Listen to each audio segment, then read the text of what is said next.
anina brother ba Sahel Summit in the UK be tentula be jayla ala baraka bake mbadi ngolu atal be fejang at this moment men kam ko brother Badu Danso mbaro muso kendo masha Allah na Iron Lady membe UDP gas chapter Fatu Silla Sise la wonderful husband na keba banding Sise mbal tentula mbal jala ala baraka bake for the love, ala baraka bake for the support and royalty. It's really appreciated by the entire membership of the UDP TV and media.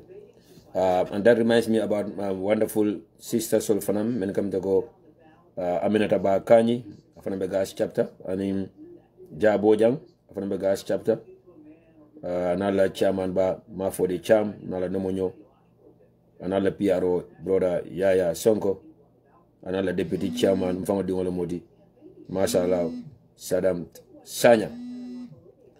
Na wonderful sister Solomon kam ko aji yaay Zeina, Kadi yaay Maimuna Njai, Binta Damfa Sima obe Norway, sister Aminata Suare in Sweden, and that reminds me about sister Kadi Sanes in Stockholm, Sweden, kata Jiki Sane nyol, kata Mati F Sanya nyol in bebe Sweden, and a big sister Fatu Jamme also in Sweden.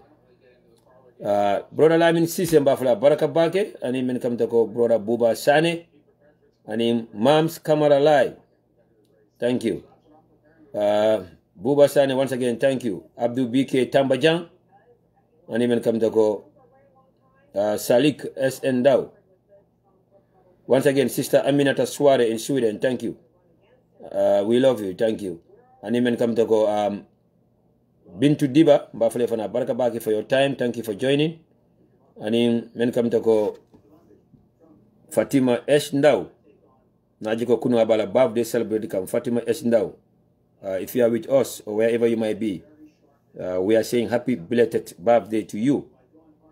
Pa Ibu Kurbali, I'm so sorry. I'm so sorry. But immediately after the show, I will send it to you. Nima Mwefana, just text me, please. If you didn't hear from me, just text me. I'm so sorry about that. Completely. Pa Ibu Kurbali, thank you. And then come to ko Jame Jilanka Badebu Mansa, Sana Yafa, Sana Tarawale, member Ukraine. Hadi Chati Sira Jite, also in Ukraine. And then a wonderful sister, so come to ko Sarata Swane, member Canada. Brother Musa Drame, member Tentula, member Jaila. And then men come to ko brother Bakari Jadama, Sehu S. Sise, Max Sise, and in Doma Seku Omar Baro. Na doi sister lamati UDP sister lamati mashallah, so I can't follow Belama. But at the end of the day, at the other acquired by force UDP. Mbase Sambo, all the way in the UK. Thank you for the support. Thank you for the royalty. I love you. Trust me. I love you. Baraka Baki. And then come to go brother Buba Sane, brother Lamin Konate, all the way in the US. Abdullah Jalo, and in Nakeba, brother Lamin Bojang, member Wisconsin. And that reminds me about a wonderful sister, Mara Salam, from Kanun Teolomunti. Binta Gasama, all the way in Wisconsin, US. And ala senior member men come to Linger Jabanyol, Mustafa Susoho, Kata Musi Jamenyo, in baby Wisconsin, so be Tentulam Bejala, ala Barkabage. Nakeba Fode Lee in Spain. Jariatu Sedi Kani, a wonderful sister, mashallah, also in Spain. Aisha Ayinu, also in Spain. And then come to go Auntie Fatu Dabo Jabate, number Harrisburg in Pennsylvania. Auntie Yadikon Jabate in the Gambia. Auntie Sire Dabo also in the Gambia. Kata Madam Amadou Sane nyon baby on the ground there be Tentula be Jalen Bafria Barakabake. Bembita Musol Kontona mashallah, Awa and Adama Jame in Houston, Texas. Dobari Sonko Jame in the UK. Sajo Adams Jame also in the UK. And in Khadijatu Kinte Mujere Kinte in Germany. I love you guys, ladies. Thank you so much. Bemol Fanam Kontona Jamen Kam Toko na UDP Kafol, mashallah, UDP Ladies Corner, UDP Women's Corner, UDP Men's Corner, UDP Women's Lunch, UDP Mabal Kafo, UDP the Democracy Group, UDP Kunkujan Keyata, UDP Kafol min kamta ko Mohamed Jame Fans Club, Lamin Konate Fans Club, and so on, Balbetin Tambar Jaila.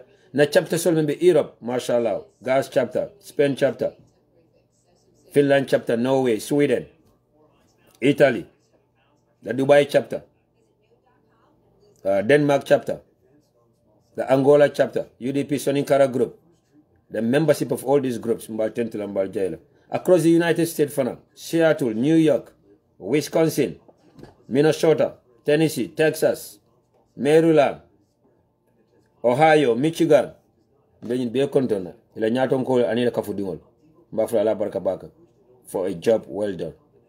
So mbadi ngolu, comme na fala nyamen drong, mbadi ni mo fanan fala jointe nyam, Binta Sise in the Gambia, kata Apsao also in the UK, and in brother Demba Suso, mbalbe tentula mbaljaila, Janko Jaite, Mamadou Lamin Sise, Alex Sise, Ibrahim Aladrame in the Gambia, and a wonderful wife.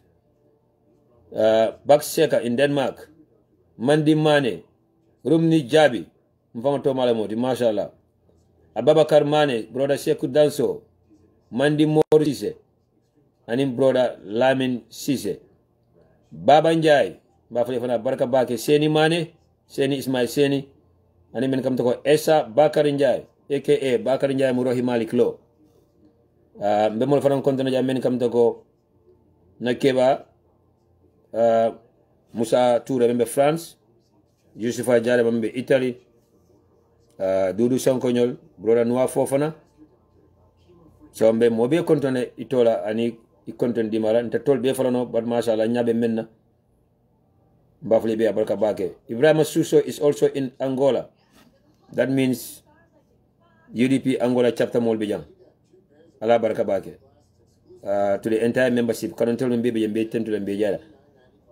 Princess Bintu Bama in the Gambia, Zainab Ganin, and in Madina Dinjai, Maimuna Saju Sise, Sibo Janke, mashallah, Allah baraka bake, Sister Awa Tambedu, Nase, Brother Idrissa Arsenal, Balbe Tintulam Barjela, and in Karanto do Fanambijang, Lone 5, mashallah, bro, thank you for the love.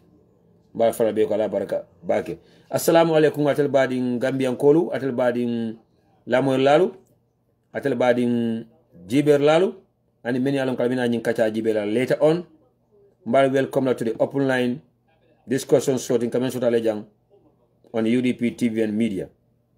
Bidimaso January the 24th, 2021. Telem ko den kala brother sana Jaju. Membe nya masimo to wala mu na brother ti kekendo. For the efforts and the dedication, as far as the technical assistant is concerned. Through UDP TV and Media, na live program also. This is the man behind the technical part. So, Batentulam Bajara. Anala Kiankaya Nyamo, mashallah, didn't so be bad. So, Rakafmenako. Turgi uyina boramam uyina tuibi. So he's really a kekendo. Ala baraka bake. Mbal dan na mena dong al na kachasia nanadung kachal kono. Najelo kono brother Babu Gambia Sinyan wala Babu Sinyan all the way in the Gambia. Thank you for your love, thank you for the support, thank you for your dedication. Seni Soli is also here with us. And even for me brother Idrissa Arsenal. And that reminds me about Idrissa Sanya, the chairperson UDP Denmark chapter.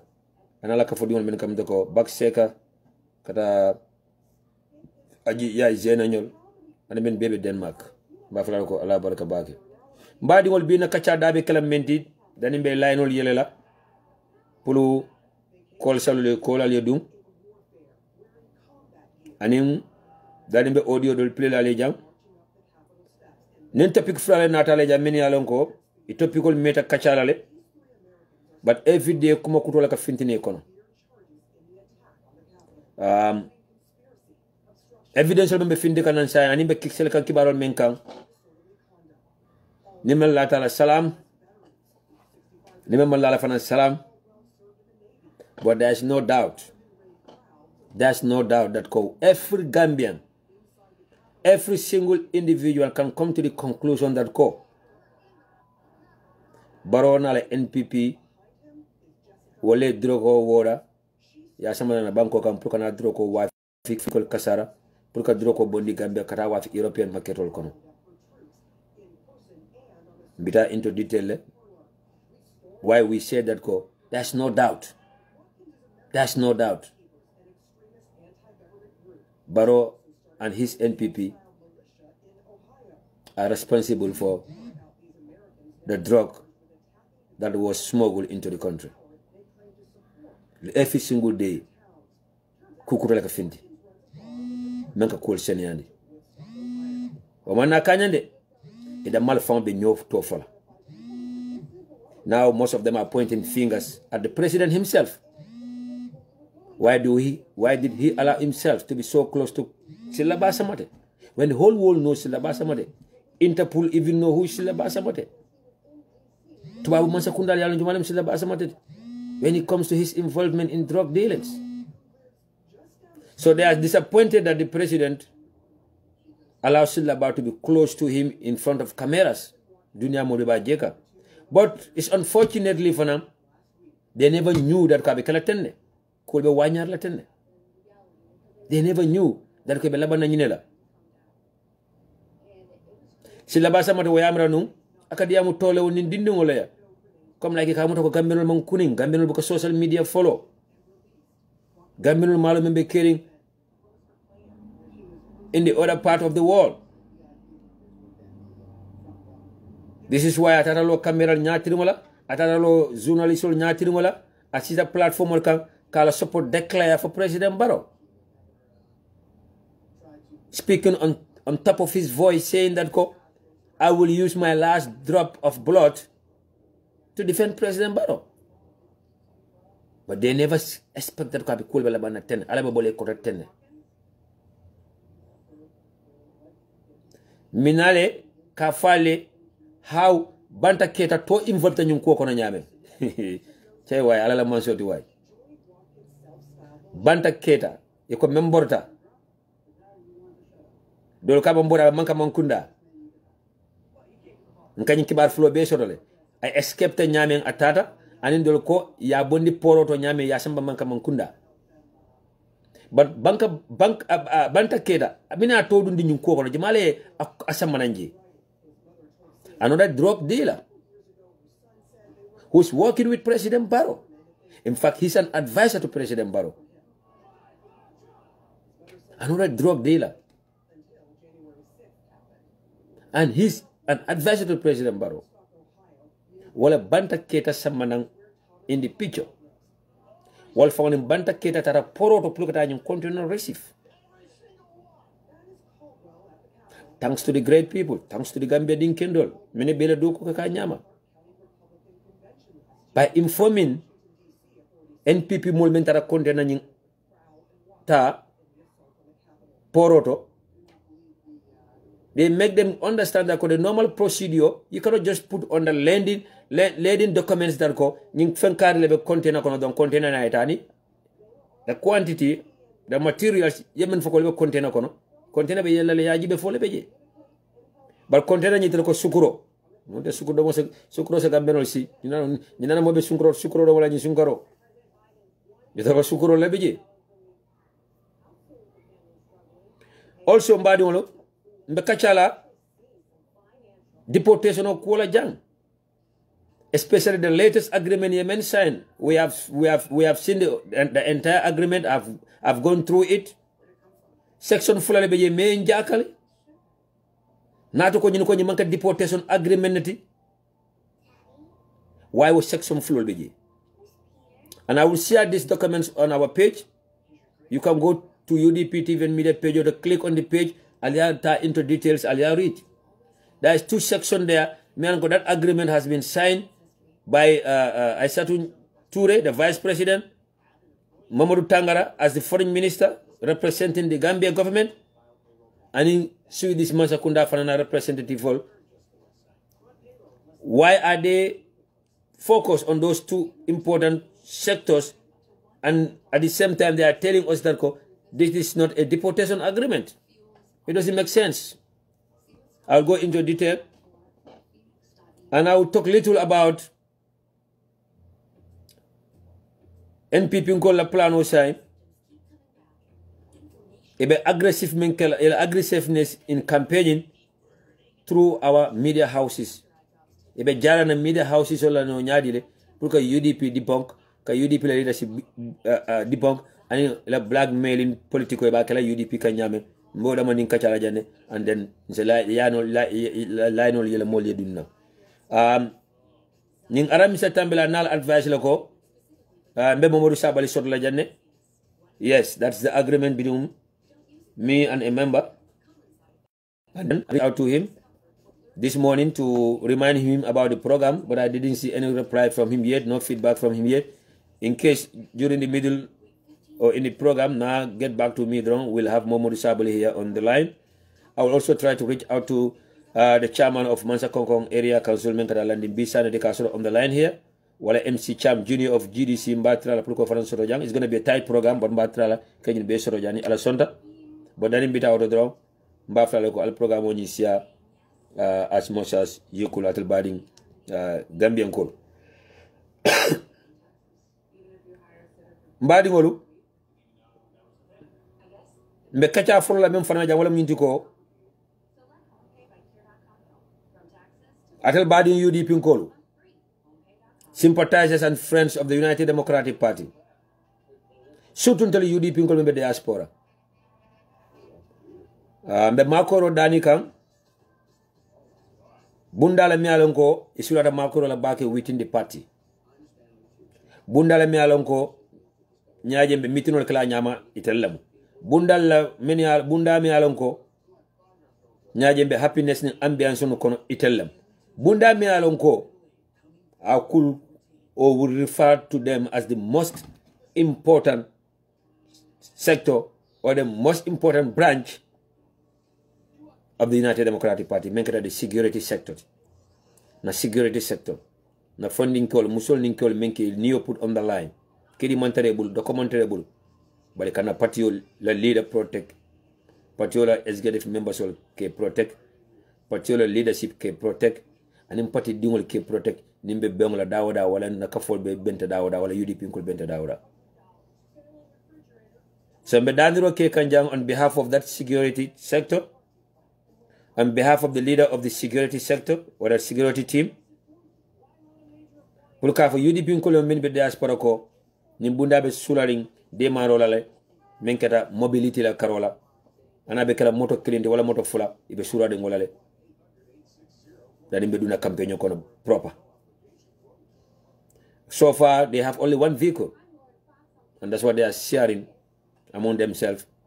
Sometimes UDP members like a private carta kanyin security personnel transport ke sambana various locational to committee no sordame. So mbedani ro kala jang on this platform on behalf of the security team ninsa makero fitani ni manyo nyaawo nya pour ibe moto soto no nyame. The target is nisa moto flash soto no 2 pickups. Nyoman sort of an killing sort of an still fine.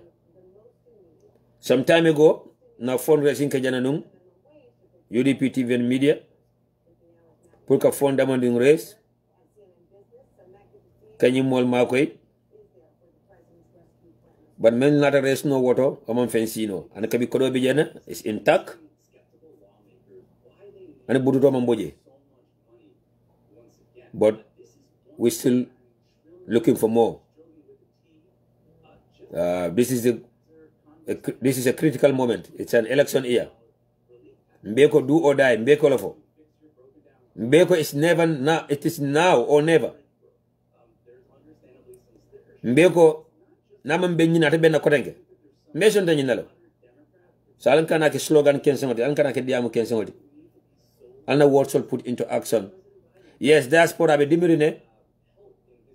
Looking at the situation in some countries as far as COVID-19 is concerned. But again, Jikobe na karola la, menba underground be jikirin telela. Fana kubula kuye, fana kudol to kuye. woto kamala jambe dani ro kala jam one more time UDP do be dawda surtout diaspora ana man jarin taliye na laftam be the leader of the security team la number di la lale me one executive member for the number di la lale momo laftam makro fitan le ma on the ground pour ka tani lako security team la moto samo kuoning iba makro fitan di ka woldo ni men lafta jarin la turu la chapter solla that's okay, let your chairman know about it. ni men lafta ka jani turu UDP TV&MEDIA, it's okay, let us know about it. And then we will have the man, me along the head of the security team to on the line. But again, this is the most urgent. This is the most urgent area. Me along Patiola Carola. De Marabi Sura Linjela back.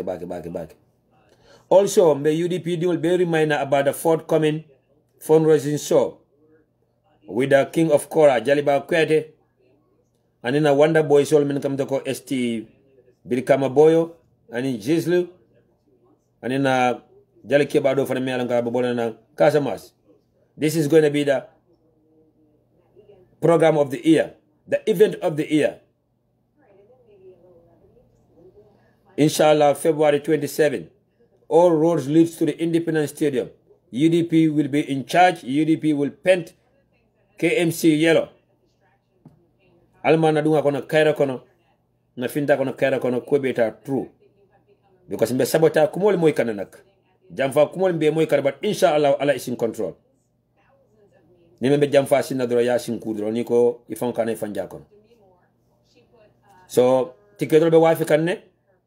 The contact persons in the Gambia, you can contact Momodu Sabali, Momo yala number soro. Zainab Ganin, Momo yala number soro isa contact no. Suku Singate, Momo yala number soro isa contact no.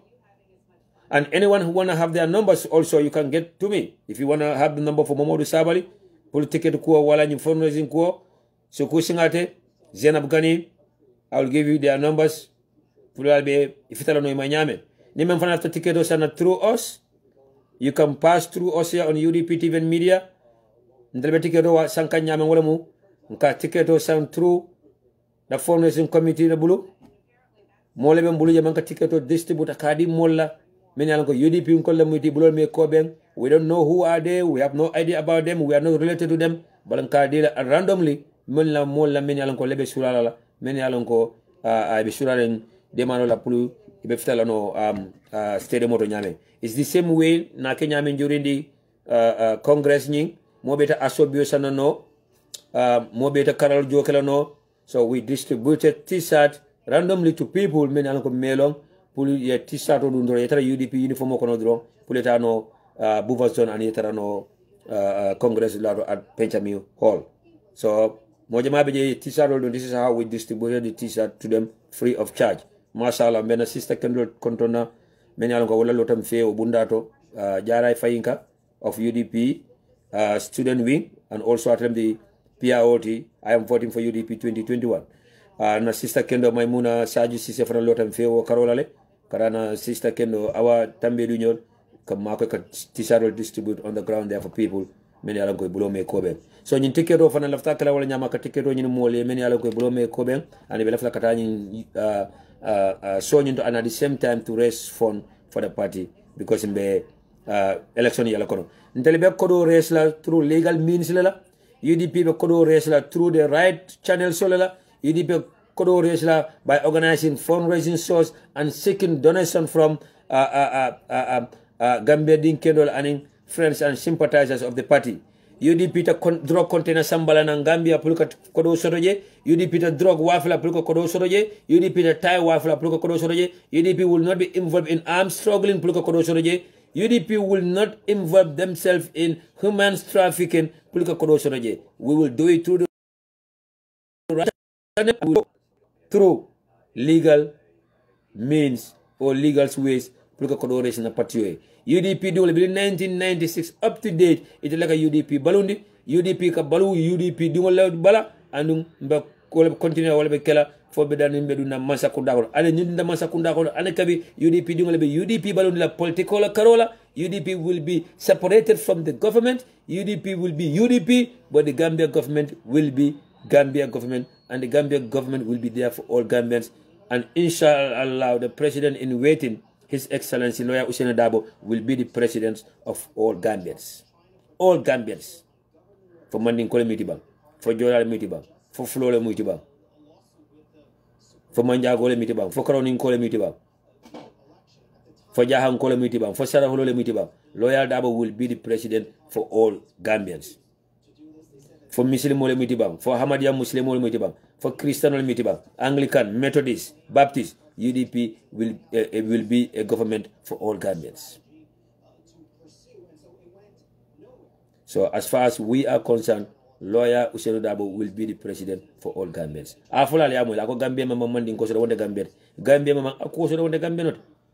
Gambia mama jola so wonde Gambia. Gambia mama salakolo so wonde Gambia. We will live in harmony, peace and tranquility under one roof, under UDP Masakunda, and under the leadership of His Excellency Lawyer Ousainou Darboe. Mbadi ngolu dani bita topical to audio sababe mbulu jang nol play quickly aliyele mani hakilola alkani la mo aninjisola. Yes brother Babu Sinyan, I will definitely return your call inshallah. Just be on a standby. I will definitely return your call. Alna la mo nying audio la jang as quickly as possible. Me alon ko wala bodenam from Ibrahima Diba, I respond to Oleke, President Baroe, a audio finded alia moy, but for the benefit of those men mamoy, and in Mamadou Sabali also, the Gambia spent afane kachake about drug kuonina, and the agreement Yemen signed for the funding called deport from from Switzerland, and in Banan Lamoy Mamadou Sabali la follow. Assalamu alaikum, M Sabali fan club for UDP. Be forum mol be kontono forum alfal kontonna fama nyol ML Diba Ibrahima Sabali almame jayte nyol mam faringo jaadama John Marong na musu jatol haja binta sahonyol haja binta bata bali jabi bari abarinke o karim toure ko sang ako haja binta ka batala de so malon nak nate titulus nata sambalano nga taytulo nga murunda mari ma ajabinta bata bali sabali ba wo say molbu ko komandi wala fa taytulo di ajabinta so la fa ajabinta bulo la fa demande ba menna kebe ba konton na fanan audio to anake ba serin becho almami jeyte ning MLD bala serin becho mba faran konton na audio nyinto mba fala mobe assalamu alaikum UDP me mobe konton momo ko yamoy audio la koy na fo katon hani kiyankol fonge konton na audio to no mokende balle muyti a jata balle muyti ni la kumbe UDP ko kany kiyankol ngal tentu ngal jayi definitely ali araba jakalindi ali apisalindi wala na nyin baro la nyin tola ba wala ka kuma si fal fo de galo de kiyankol yemen tandala wala kijota because ya promise men ko membe kela kiyang especially queen ala ya la hidi men naji anin kuinan lan kul ya tamandi kole ya menna kul kawa ku ya tabarki an kula la baraka wa kola kul membe kirin jamano kono aliya lonne nyin drop ko membe fokan nyin kidi container kumol membe fokan banko Gambia to ku yata ntona nakaku yanak wayati nakatul la fata pour falingo seke bari to ku ya membe la Gambia kambi ko new Gambia amantoro warata nga kibarol soto ko Interpol bi janne kibarol soto ko America la kullo police ol fan FBI kibarol soto ko fanam futata janne fente fo nyin drogo me ya lonko amasibo se dunia be batandi nole me ya lonka kibaro fintitan banko kan femma aussi fo man sakunda me ya lonko ila fahamo masi ila la filo danna tambita badingol drog ko amanke politique kuti drug aka jamano le tasara adun jumal ka drug use jama wole na funding ke wolti adun drogo be tamaka nyim banko kanne de drogo be use kan nin tata fo na sunkutun dingol ikata night club ikadolo sang ikaming na sunkutun dingol mandinka fula jola sarahule na sunkutun dingol kata night club ikadolo ming wobuka kanyang ikadrog kesota ikaming na sunkutun dingol be wala keka mankambanol fanga fofalo fang ngawol la dikara na sunkutul be wala keka night club olto sai ha ambe mbatukan nak jumale be diamula ta fo ko muna nasung kutol fo menu ke fangol to la feminist la ndela fo modu sabali na ado nin chosano ay na suturo ani na bunya nin horomo a responsibility a warata muso le kan ni muso tinyaato jamano katinyale ha mo bele nyanta bete yala nak mo bele nyanta kuruya tulaje bari ta telephone na jamano kan ni ko be muso la ko address la mol se wuli ka fo na ko ndela fo modu sabali nko na fondinkewol bela ko kummaya tam fe fondinkewol be manyan na drogo mala bar nin tata fo musol duntaji o ki jafaru dan tambitante la ko ntela karolale Allahu akbar bal munewo sabu man sakunda me a lonko imela do ko keno i manjamano bankombe menkan imam marano adu fondinkewo be mu nyama tolti fondinkewo e fengo fen sotono me ya lonka ba tamandila pour kala kontano selendi wara kala miralo futandi dula doto menketa sirra femote abakelale wala tinna dino kan kola dindi nyin ko walla bankol men ya lon koy sobe yata nyatam ko kendol bije ike i tanka dango beke ka jiko security ye tight banko kan pour nyin fancy fal akana janjanno pour funding kewol hanatre laftale kana access soto ye bari into la security wala panchan kalantante modu sabalin ko menu ka fako national drug squad yela do ko kele nyin drug sol season te ko mam fenke jang drogo be tamaka nyim banko kan ne suto nin tilo ye nyala kan e ka menke na funding ke wol men ka back skilling backs fula e ka wol tay kata nyapi wol ka ye soro men ka ko ken sama na wol be ka kanale ka kana nyaadi le mo me ya lon ko memba bulu nyamo len abe moromoro en kayto kan bala poso kono yewo nyini fo yaaje ye bulu dunda la poso kono yala nyamo muta ya ares ya sorong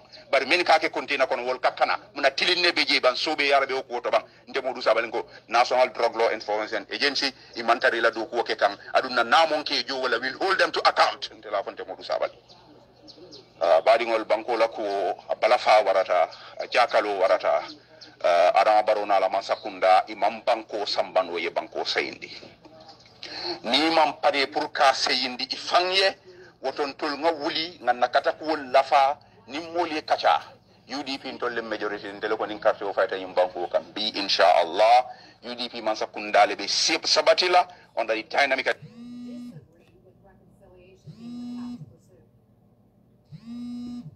inspiring leadership of His Excellency, the Honorable Lawyer Usainu Dabo.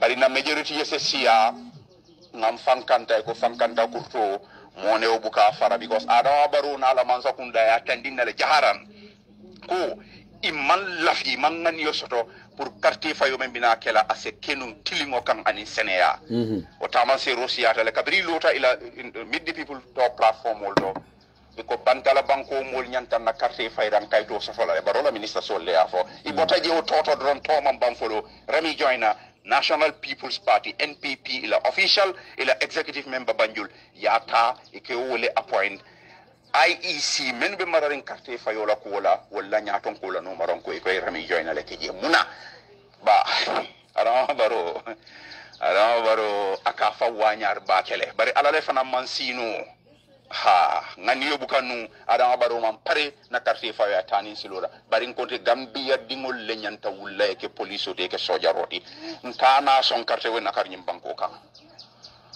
bari fankanta do membeji beyond ke la nyin kolbe crossika information o share walen nganna majority lafa lungo mo sebe ko kuto isa lafa e moldundi patio kono na carte o fay UDP masakunda esi Antara albari Mamadou Sabali bafral be assalamu alaikum wa rahmatullah bari benka wala muna brother di Modou Sabali aka Gambia Spain #kanasong anna la mo nyi audio do fanana ja assalamu alaikum majmu'atu ansar UDP 100% president Baro jele ngamala kombo sanyan abe meeting wala abe kideri mo meeting dula ikamra ko bayo mo medan ko wala je abe diamana wala mana kamfata ako UDP ni business criminal la dole be business wala wol yo la hidire ko ni e banko ta ibe Gambia business o be dila wala mal be tulo oda na nyim banko ka hey fente kuto da kon fo fonyo UDP manke o patiti UDP manke o kafuti ndelle nyaton kol manke o mo sifalti ena kuma moy nata no mari mo business la criminality katale business la mo criminality nyame tapalen tungol min yalon koy buka tamani tonyala iman halal ni haram bondi nyoto wo fana biga la tele kan nu akawo mari min fo balan safa ko momo balanta tela imman son pulina e koke wal montal konkli na fanoma nim konkli na falem tonya tinew ba tele bulu bi as a president but momo balanta la tonya mole maji momo balanta at barola bi wo mari integrity soto atele na la mol man integrity soto e manke moti mi ke gafko e daji kata nyim bankun kanja tel be ngey lonne business la kurum tapale la business o tapale la business o e beni tebe do ko la Mr President ni mo la ngo fo e bi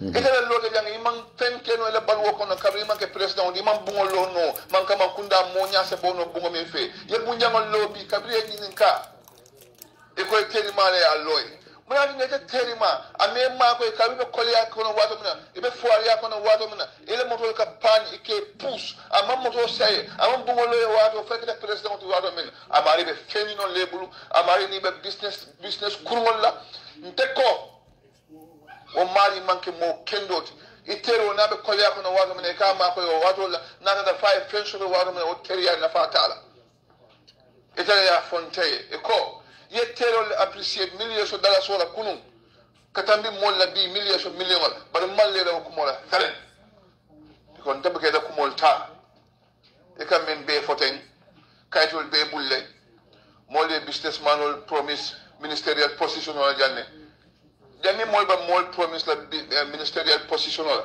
ye ministerial position sabale bintel la mol janne mol di mol de contrat ko san il faut que ça lan ka o mari mi o foya mari man tonya foye o to mari fo man ke mo kuro o mari na be ka fo ko nyanta bayla ka mo min se agreement ke pour ye business pala so wa fiya o de ke mari mo kuro let iba minister pala so sana pour mo ni mo sifal le be da bu ka tonya fo ibu ka tonya fo idala mol mil bebe bala mo kuro la mo criminal la mo ate fo mo nya ka bayo fo mo yenta fo soro na wolon yenta bayle bala lita fo mo nyaton ka kendo be amantol mi telti ite mi yaron ko suuta lojin lal mudi iman kiti ni jara ma bondi nyokon ida nyu kuma 15 ans fay man banko ta ma til tan saba kuma be da mna ne ma fo afo fente kuto da fo fonyo ka fo ko ni politique wa do sida be fen ko fenkele jande be fen ko fenkele jande a fenke ya fenke sa fenke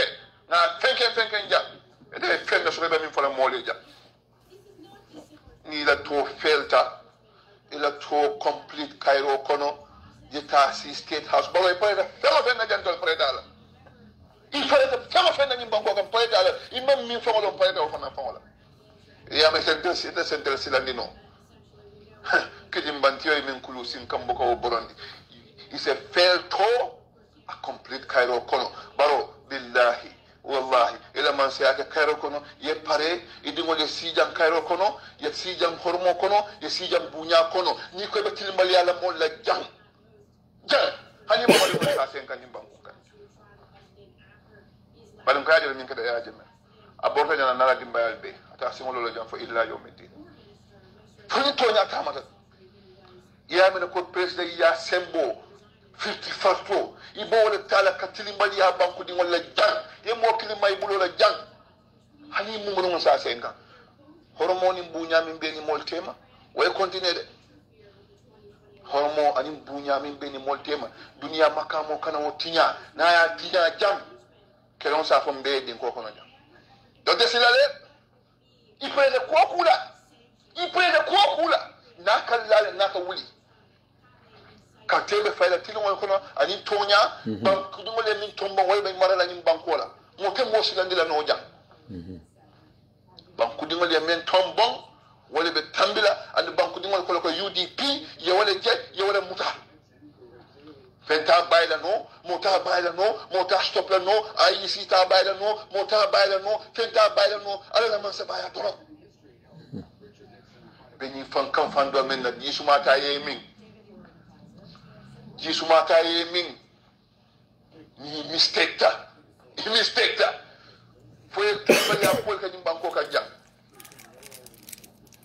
salon kay mo la ka dil min yalla ka fa ko wol man fenje fo nyim banko ika ko mon be kunkino hali etele be kunkino way Mr. President etele be kunwe be dali dol fara kabina ta jam wato men e ko etena tan fe businessman o mit ila ko mol be la kurin be ba fenkering bari bi ko mol be fenkering be ni kekende ya be ni fatia ko yamle ko symbole bebul symbole be mo alal talenti aka falin mo lo ngo foye adoma ka te fawol ben ni talala ba fala ngebute ata bala ni banko kanja ndal fa ngo foye asafe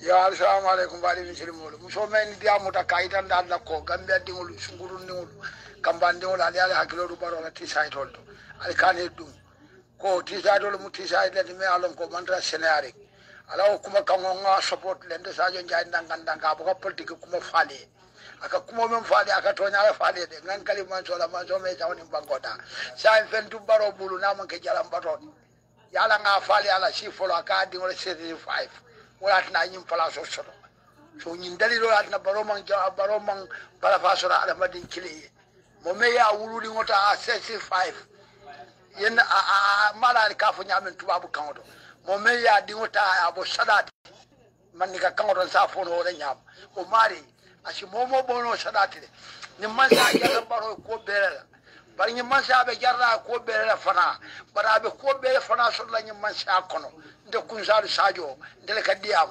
baro ni man sa jarre ko bela bari be ko bela fana so la ni man sa kono baro wallahi ngankali kaba mari ole be chire be bul ko no kile to fonke da baro ka gambia president sabanjawti dalilo menna abe kelefe wallahi tiriyeso yento le bute dolle kanyen imure yembute baro wallahi baro mata kokula altalla shi wanyaro keje na bayda ro salon ko nde bama manke kun salu wururati na bayda ro salon ko nde fama manke kun sadi ye bara ye dabaro dabadde da kata ye dangan ginolu kayi tan dinna ko alla president be nyine ko do wallahi ngan kali kaba mariona baro ye koku ka ginolu ka fonyel wa salam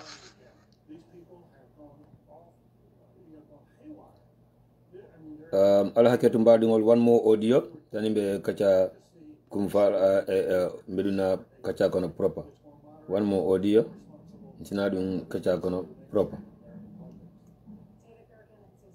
But again, wala sabu mba fola kotanke one more time. My colleagues, comrades of the United Democratic Party, mba dingolu, not men the battling factory. Our friends and sympathizers, let's always look at the United Front. One more time. Let's always look at the United Front. Katunyoye. Yekudo bula mankela jota yadi badi lafta patiola nyaatu talla patiola unity yewola je ye nyaka si kudo la manke ila jota yadi patiola unity patiola nyaatu ta ndamal tema nsabula nyoye sometimes opponents all yes let's go tit for tat let's go for fire but ndamal tema manke jutune yata manke silangoti but patiola nyato talem adama baro ni mo jamal be kelola adama baro mo jamal adama baro danka mo jamal be kam faring adama baro kan adama baro mo jamal niyo torande nyinte beta watila no bar al malon ko dolle be je men yalon ko wol manke fenti te kala no fenti an pus mu takala fisateti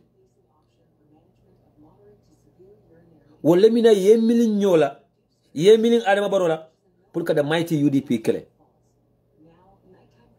pour que the United Democratic Party kele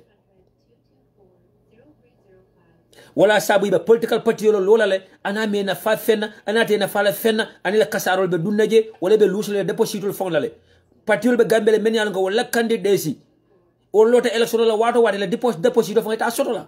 There's no doubt about that. Nisa alquran tak wala dawoda party yolo be gambe men yalla ngo ye deposito jo election on tata ita la deposito fon soto la ganu Cheikh Tidiane Haidara la ganu Halifa Sallah la doy Citizen Alliance, NCP, PPP, Ahmad Bale NRP, ñu ne teel deposito fonction la. But obey can they will come together just because the UDP should have. If it can do them. Dolbe ko nani wol push itita. Wol pantale masimo tinyatale. E moto male be lolente bal ingino te kono. Partiyo dol be gambe yi moto malam tambal ingino te kono ani essence le ke fa fata tabi ye pusitita ye chabo bulala ya malata malala ibe sisi lo don bayta malala wallam doyñul sifalti no doy sister biabe kam falal but I love you my doy sister wala mu ganu ñol sifalti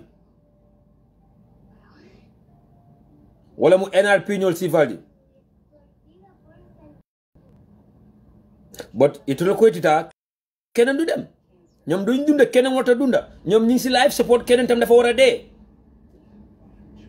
itelo fatam ibade wato mo ko le mira e ka dolle bade wato ñininka wala na UDP ngolu aba kol yalla na long dol beje jusi ja si fani fam waron be wol la ni fam kum fanku yawi mala wata mo la kuma moy la alman tangala itel baade la seda me wala nti nyaaro ko reñana lon koy fangala nonsense oni la fankum fanku yani titar ko le asabu mfota dol beje they will fight another European for a so-called friend. That's okay. Ba mo buka mo la bunjo mo buka di mo le yado kay ñun dunya kay fankum fanku ne kum ne lu la ne nga doxé nu la ne nga tëra ay suru mo la day jolli. That's it. But make important that a united front so that we could make it together to the end of the tunnel. The light is right there. We can see the light at the end of the tunnel there. But we have to get to the end of the tunnel together in one united front, in one voice, and in unity, peace, and harmony. That's it. Wala sabu kachadal bembulle meni alonko wo kachate bannan no ata senyala no konka baro mo ne bugut lendem na le te baro munu ko lela du leer mom si lendem lay deka baro be tara lendem mo ko na be tara dibolo ko na te jelata senyala nonte bi gambe dingo be surtout atambe mo underground ban gambe dingo membe underground na nyolu ngadi yamato le ko tan na nyolu atala ko montela de wuntade atala ko nka wosi wala la suta tele na nyola funding ke wala atambe underground there ala le president ñininka nako leral konko mo ne bugul lendem dafa wara leer gaay na balo bugul lendem na leer kon na ñu gaay leral be dañ bëgg yimu leer al president baro ñininka na leral mina sabata ko tili kilimo ko na tele dépasso yente kala $150,000 lati dala se wuli keme dala se wuli tallu akate bolo domola na wulta la rankan somanda fa dana be lala fa be marché jumalo to wala tabe duna jumalo kono fara kada marso men dalinde average gambino kada marso men ta fara dalaba ala fay mu leeral fofu non fofu dafa wala leer check dépasso $150,000 ndawolo wuli keme wul tan lulu fofu dafa wala leer na fa leeral kon nga mo ne bugul lendem kon na ko leeral albaro ñinin katel be Gambia on the ground there dalasi wul tansaba dalasi wuli lulu wala dun dala musola account fadamata babaro la account iko yo ko deposit jele by mistake jimale ya deposit je by mistake bileteli amuta fanan ko mistake golama akado ñille fa ya mu nda maani ñol yalla ba na fofu leer dafa wala leer mo ne bugul len dem na leer ko nga mo tudé bopam na leer kon na leeral $35 million million times ba ani lulu fanwer million ak jurom mo duga ci account baro wala dunda baro wala musola account do ko do ko mo la deposit je by mistake say ni mo ya deposit je by mistake gite ko tanda mun da manika anu niya mun dia manika transplace atati gambe no ko this are the transaction ko do ni na mun le baka bon nan dame ani na baro leral way baro atala muso fadumata ba baro fango anala vice president Aïssa Touré anala cabinet ministre be mun competition la Dakar kanyum bu njangol ni mention men lo Dakar mun competition la akono le bodem minto la na gay leral fofu kon ko ñoo ne dafa bëgg dañ bëgg mu leer na leer al baro ñini ka minana Mustafa Ndiaye of TAF Construction ya so kodala burufut mina sabu Mustafa Ndiaye of TAF Construction e fadumata ba baro so kodala burufut ala ñinin ka way kalilu wage futa investment a so kodda la Senegal way kalilu wage futa investment wala ala kodda ala renovate awulu kodda fa kodda awula be renovate way renovate munela ala ñinin ka kalilu wage futa investment minana ka baro sponsor play t-shirt print minana saba kala patio print dimalan kalilu wage de Senegal ko lamar way mum business to Gambia masa kundado ala ñinin ka na fofu leer atene be Gambia albe underground ya baro mo le wonne dafa buga mu leer mom bugul lendem bugta de kasi lendem mom na leer na leerar ayni mentiono melo manka bankunda on reserve land même ka fon le kenyot ama kenyo sam masakunda ma kenyo dial alkalima kenyo dial government reserve land nam mina na yo kenyo kenson ta ka bunjango loje ala nyini ka way na leerar fofu non mbadi Gambia ko dembe sidi Gambia be wali sekano mane yizundu tallo dara ko ale balol nyininka na leral why Gambia Post Authority nyanta ka kodo bondi la budget o kono men tata kanyan $3.5 million kata $4 million ka pour kata police station lo baro manka bankunda fo baro na la dimbaya na bamal me manka bankunda wala kuma da Gambia dingo doltiba na baro leral fofu dañ buga mu leer million sabadin tala kata million nani ka awala bondi Gambia Post Authority la keso pour eta police station lo ay manka bankunda wen Gambia Post Authority wala mata ferio bundama ferio be tinyari moto be boyla bakono ferio terminal to nimmo be sirinje e kasida ben fanatije saka AC ferio terminal to mon ka jonkol me use mo baka hani jonkol use la je kata ba dal to ka jonkol ko use wolto na baro leer fofu lutal fofu munta leer te mo ne bugul lendem baro kumo boka baro boka kumo fo kumo le ka baro fo comme Ibrahima Dibaye même fote fenta da fa fanye kensen fenta bala fa sangaro ni kaba kunkungulindo fem mantra bala tem fo man sa yamin siro dun dala ko la fente ay ni mira nyaaso ko Gambe be mun jongolti Gambe be persala naflo nyaati ngola Gambe no be pisala place o nyaati ngola this is the concept that they have, this is the mentality ya mensoro, and this is the propaganda that NPP kamen kacha sudatri e ko atel Gambia political prostitute ledi e ko foar yabu masi boldi al gomulen dara te dolen gom dara ni Ibrahima Dibaye mbota diamo la sansa baro ya offer millions of dollars sisila fala amna Ibrahima Dibaye manka foaro kumo ba dole akebal wa tarolla average living condition abe wala kam fala amna ko do ni mandi ay mira kunula ay mira adati nan damen ay mira ani useno dawo benta the first time lungo menna ay mira la party dungo tata tru menna for the past 22 years under the dictator akol yata nyawnya kodo yata nyawnya e foro yata abota lambay mori bolonnem di ba chakulemu fale amro pargo be URR yamon ofanu millions la ani moto a tonda fale amna fuaronde fale amna mantara batari ay mira rakira la ay mira la kabrola laban ku nyima ay mira wala mbadi Gambia ko ka fale janne president baron na Donald Trump the same photocopy lemo kurona felen e kurota ya fara fulati ten they cry like victims behind the scene they are dirty ya ka fa mena ko patio dole beje ini criminal lebe dilika patio dole beje ini businessman lebe dilika patio dole beje businessman lebe sponsor kan duma ni masa kundata be Gambia wa filale I left a fintin and santo to cry like the victim here, to cry like a cry baby when in real, in the actual form, atlaba keka. Jimal ni criminal be deal ka bi. Jimal ni businessman be deal ka bi. Businessman ka parti jimal sponsor bi. More than NPP. Ala fonye. Businessman be parti jimal koma Gambia bi more than NPP. Businessman jimal be businessman jele be NPP koma meni alon ko government do contract go dike la suta tili nyabela binenda moto lansino plato lemba ya contract go di menna pour ka fuko Gambia la moto la lansino plato nyanta kala a fonkol design wo weri manyi ya di jumala a businessman connected to President Barrow no bidding jimale tata jia sol sang na PIU during the 3 years jona protest la batonol ni gasol ni maxol ni fengol jimale ya say ya contract ko di jimala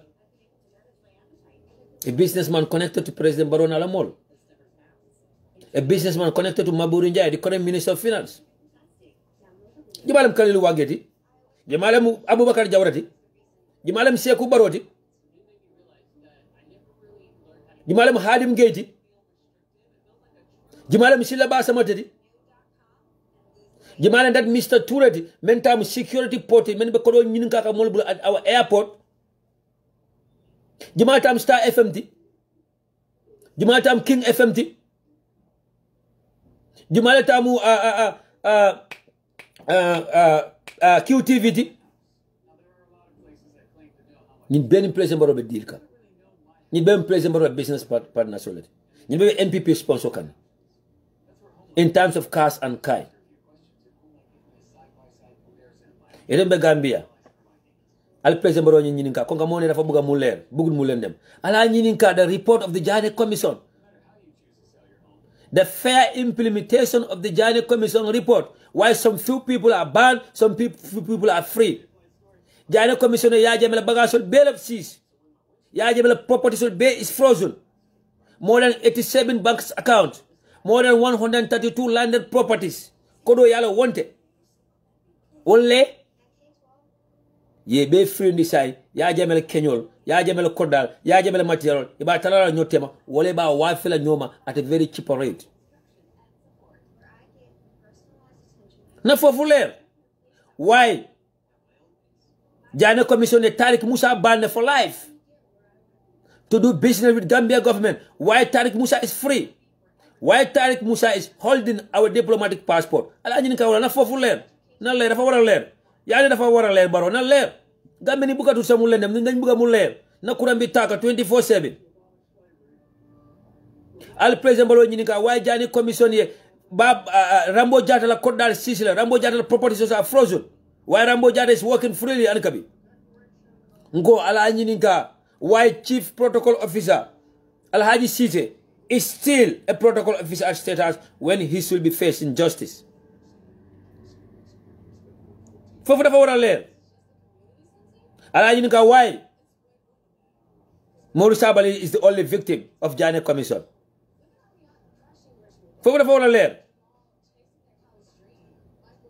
asem be sidin Gambia al audio dida ale president Barrow ñini ka al talo bedu kungoto al ka kacha kale ka president Barrow ñini ka al maygro funolta al ka diamu ale president Barrow ñini ka ala ñini ka why bo sol be mbot nan toki bo si wule mo lem ten ye display makati skale be nyaaje camera le mu o do be mbulani kabi bilay mendi Gambia University la ay do di Gambia college la o bo si tomal le e manka public transport station te e mantra karmundi no samba kan karmoro e mantra samalal makoy ka e mantra any government department makoy ka yo bo solata ye peinture bi kada bo su koldi abe safna be bala NPP na fofu leer dafa wara leer munu ñu faté yi yep momo ka fanyina ndi ñi ne tami be tawunte yalla momo ka fanyina ñi problème la Gambia bi mu nafi koldi momo ka fanyina ñi kacha dol la itamu hasi dolti na leer ane president Barrow ñini ka mbadi Gambia ngolo na working private company le contract go sign sabina sanji kilin sila almost a Chinese company jumale mo Chinese company ti why are they signing that contract with Nawek? Oh ndesan in the next 2 years China will own our electrical company. China will own Nawek. Mbe jël même min na mba sandale China ba wafilam ma na kurango ba wafilam male na fofu leer Adama Barrow ñi ka mu leeral ñu fofu non the details of that contract we want to know it what it entails lafta wala lonna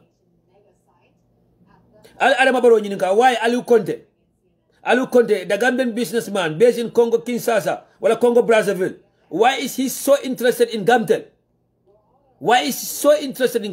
na président Barrow leeral fofu kon ka yaane bugulo len dem Barrow na le ala ñi ka why IEC the Independent Electoral Commission why ye voter registration on suspend why IEC ko president Nala Masakunda is not cooperating why president Barrow ko IEC ke la contrat gol di menna min kada men contrat gol di menna pour ima ko ID card holding voters card holding any printing jobs why president Barrow ko ibadi la compagnie de la compagnie me alon ko ade president Barrow la balindi wona la family member ta mo compagnie de indi Gambia why IEC still be problem ko registration mo commence no because president Barrow la Masakunda the order is coming from the top the order is coming from Oga the order is coming from Pablo Adama Barrow Pablo Escobar aka Adama Barrow atlabe order nyinkeka Barrow na fofu leer dafa wara leer ngo adama be sidin Gambia ngeen fogne everything's okay feka mantara okay adama be sidin Gambia yamna things are okay when they are not okay with you Al Barrow nyininka Gambia is in a big mess hey mbari Gambia ko nyin drog ko na le nga be dame na le fitata international community nyame na le long the level of discussion member caring about this drug issue Gambia na be wulal Somalia fintale diam na fofu leer Barrow yaa ko wade Barrow bugul len dem na leer kon na leer way al president Barrow ñininka what is Abubakar Jawara to him Abubakar Jawara what is him to him Abubakar Jawara na sign mining dokol be bere fingo be Gambia dawoda Kenya fingo be Gambia dawoda Kenya ko fin dam wul dame mo no ko wul dame Abubakar Jawara marta bema aka be import aka samba China ala fa Barrow ko fofu dafa wala leer why we contract goal wala we business contract goal why they don't put it as bidding why they never tenders them as bidding di malam Seku Barrow kay leer fofu nonu yaane bugulo mu len dem kay why Sila Basamate is in State South 24/7 Adama Barrow ndele dunia dawo dalo nim president be opposition leader midla wala leaders of other political parties all akaka in camera le anato ko fan diawo men ka kacaje mol malo akaka in camera le naji opposition leader le moto bita paleto ayta president officiel e brodi nyola kollo ya Ousseynou Dabo ni Ismaila Cissé ya kenyamen hey roy munta nuro ak pire fake can never look like the real one.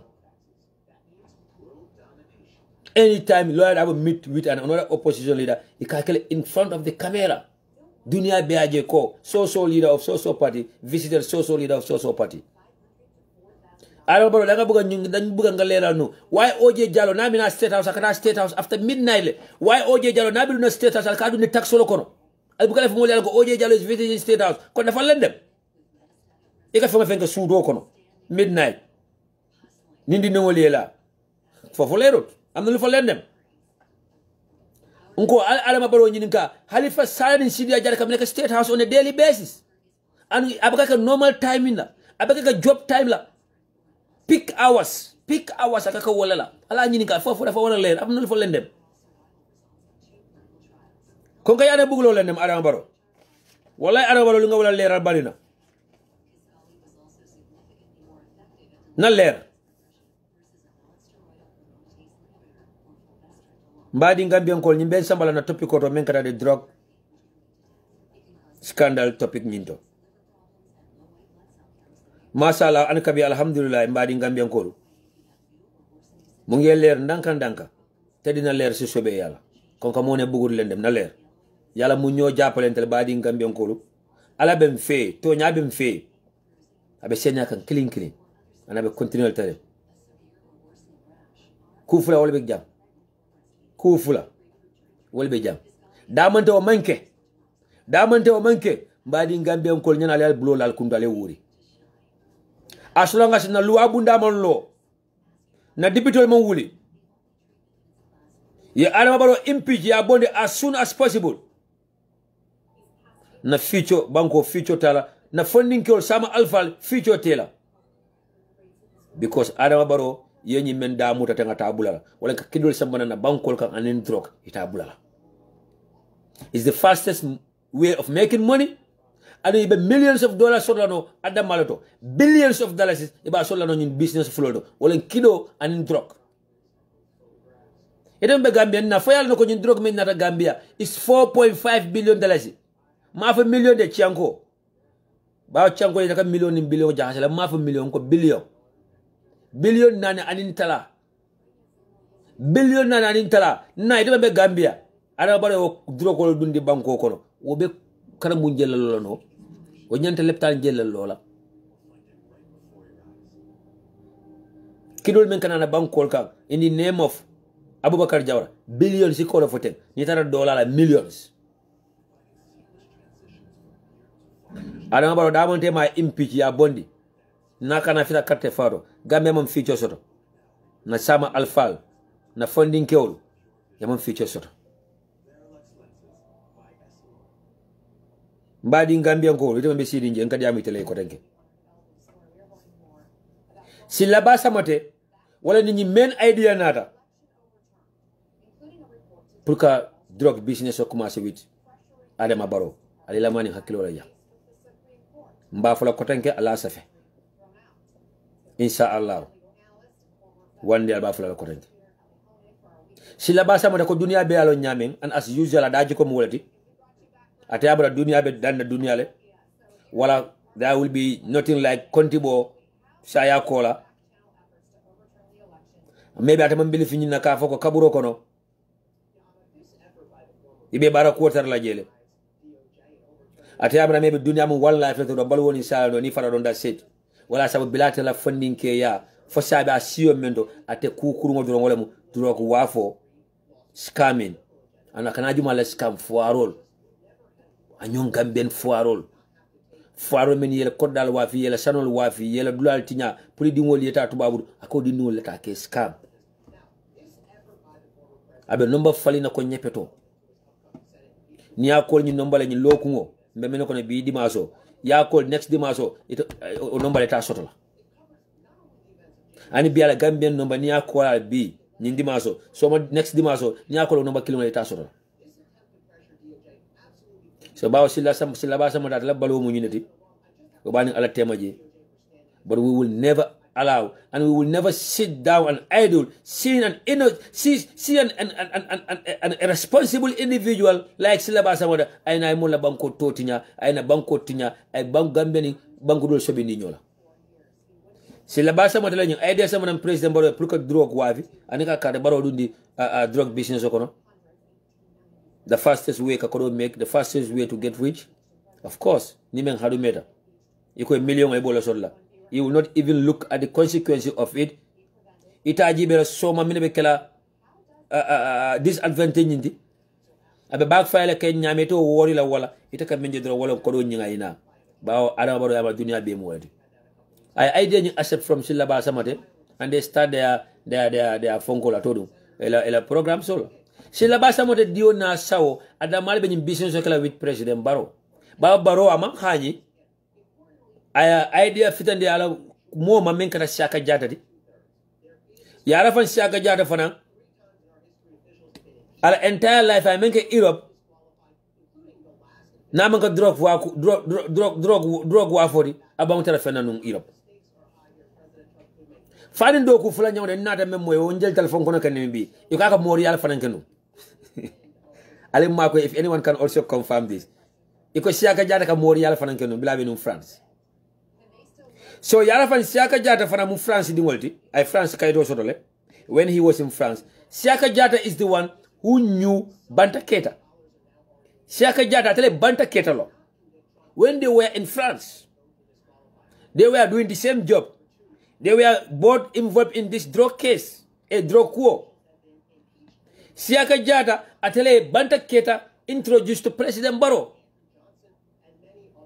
badi Gambia ko la mani haklo la jande wala nga fa president Barrow ko we are step ahead of you ifang la molle be diamu kan ndal tade ngol mam fano ifang la molle be satarol ke kan sai buwal jabuta sai salba molle very soon someone will even call President Barrow name afo pam President Barrow men kenyi drop ko bigo nyin tali ya fe ba fala political lam yudi bi ko le be kacala siaka jata atale banta keta introduce to President Barrow atale banta keta samana Gambia. Okay, 2 people have confirmed that he was a marabu.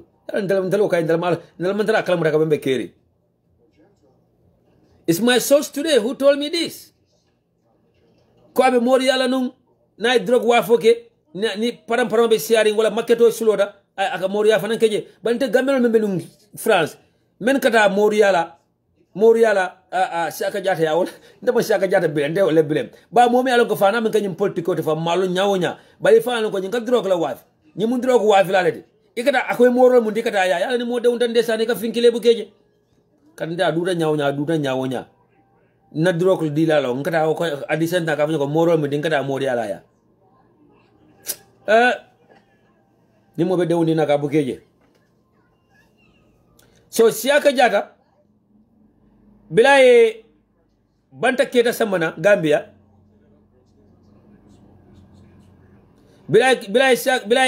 bilaye fonko samana Gambia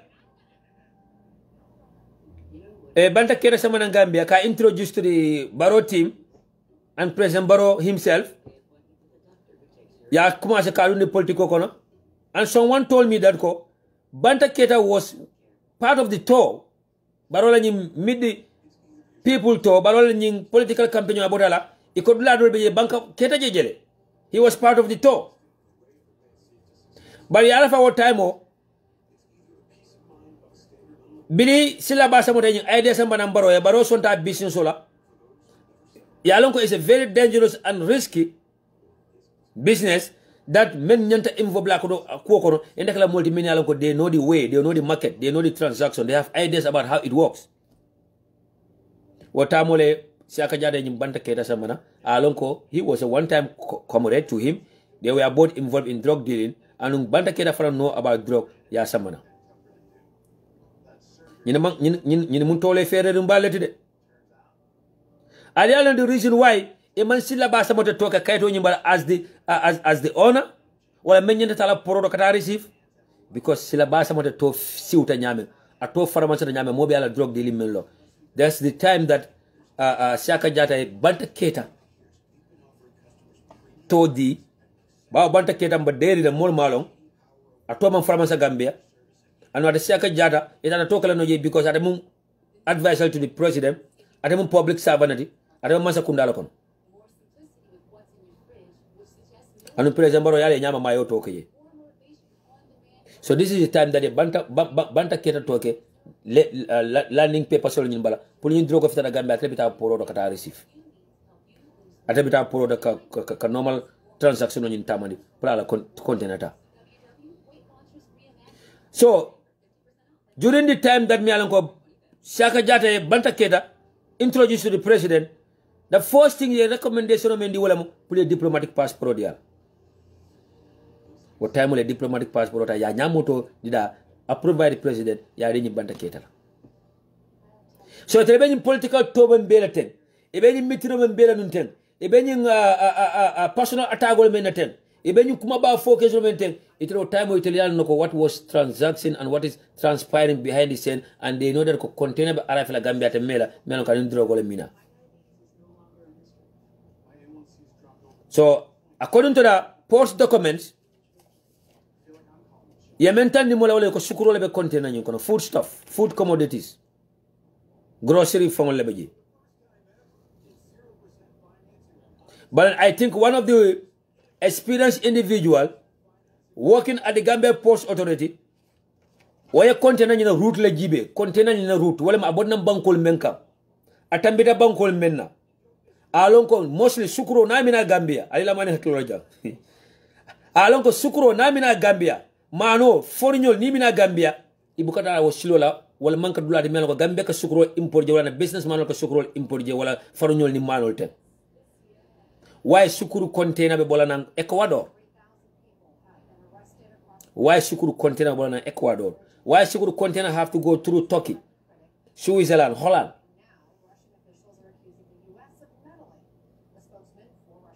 but dani be dunna ni ko ko ka commencer ka silo ila senia paj itara dulale to follow silo beta ye senia ndi follow. That's the time President Adama Barrow visited Guinea-Bissau. That's the time President Adama Barrow visited Guinea-Bissau. So say Billy container ko Gambia chup. It is recommended that ko Banta Keta ani Siaka Jatala bina container nyin clear poro nito. So Billy tata poro ta pluka container nyin clear mano nyingo video nyimba bula bala kato video di lanya because they will know exactly because if video keka wato mena some of the security officers of found attack le play video ni nyimba camera nyilandi but poro to je Siaka Jata ni police ni poro do kula dunta nyola jele container nyina karola nyo sabo kada je kende kafa Siaka Jata ko container te yella Banta Keta na ko be derin ne de amma kawo man siade but bao container battle tola Siaka Jata accompanying him to the port and Gambia do kula yalam ko Siaka Jata is close to the president. Siaka Jata is the advisor to the president, so Siaka Jata be influence so le kanne na after mena wala after time nyame they will listen to him na me fa yes sir but alhamdulillah Gambia din kendol be system ko non kabi Gambia frol be system ko non kabi fuarol men yalam ko dankane yata na fulo ni place man jari e kula wala be system ko non kabi. So Billy Wakeda walko over their dead body container nying ayelta ama yela dunia be bala ko membe nying container kono wal insista ko container te yella Siaka Jata ko container nying te yella because this guy is a businessman and is a business partner to His Excellency ikaka foloko is a business partner to HE. Abuka Adama Barrow tofo. Abuka president for akafole HE during that agreement be ben sodoka. Right there, Siaka Jata telephone sikale abelorim poro dam ka Adama Barrow call. Adama Barrow call I sila ba sama call right there. Thinking that Adama Barrow will give a direct order well Adama Barrow from the telephone tala ani mule dem afo kala nyi container bula. Badamara yalla Adama Barrow jotole mat. Amale fi kadum ko nyun ko amale fa paraka jije. Ate backseat ninta ñin ko bay first container yele so telebo ñoo sabola wato mena according to this man ñin be ñoo sabola wato mena Siaka Jata be borum boda be telephone kela aba make sure plus order bola namen directly from the office of the president ñin dol fane order di la security do kula pour les container ñi yele container yele takten na be yele kan wato mena e be bagasol bondi kan kartante wala kaji be membeje ni modol ba video ka so bi Siaka Jata ya ko container yele tele say video tatala ko ñin tiñata le say journalist do la start going to report because ñina journalist call journalist do la start going to report wota mo le Banta Keta yolendi wota mo le Banta Keta yoleta ate Siaka Jata fanan ko ñemes itata because say ko tiñata le and things are out of hand ita control na korengi. So I have to be honest here. We cannot confirm one of these stories, but in story flow menkafo. Banta Keta was driving by Siaka Jata to the border pulai kana aita. Dolko Siaka Jata Banta Keta drive ni ka bondi poroto then I mo kumande moya moto drive ka Banta Keta samba manka mankunda pulai ta CJ. Pula bondi timeline auto. What time olemu? They start going after Silaba Samate. Kata Silaba call. Because Banta Keta telephone. Walter Manak. How did they get access to Banta Keta la phone? Fala phone si Silaba. Fala phone to a coma leba. Walter Manquema. So I will not say anything about that.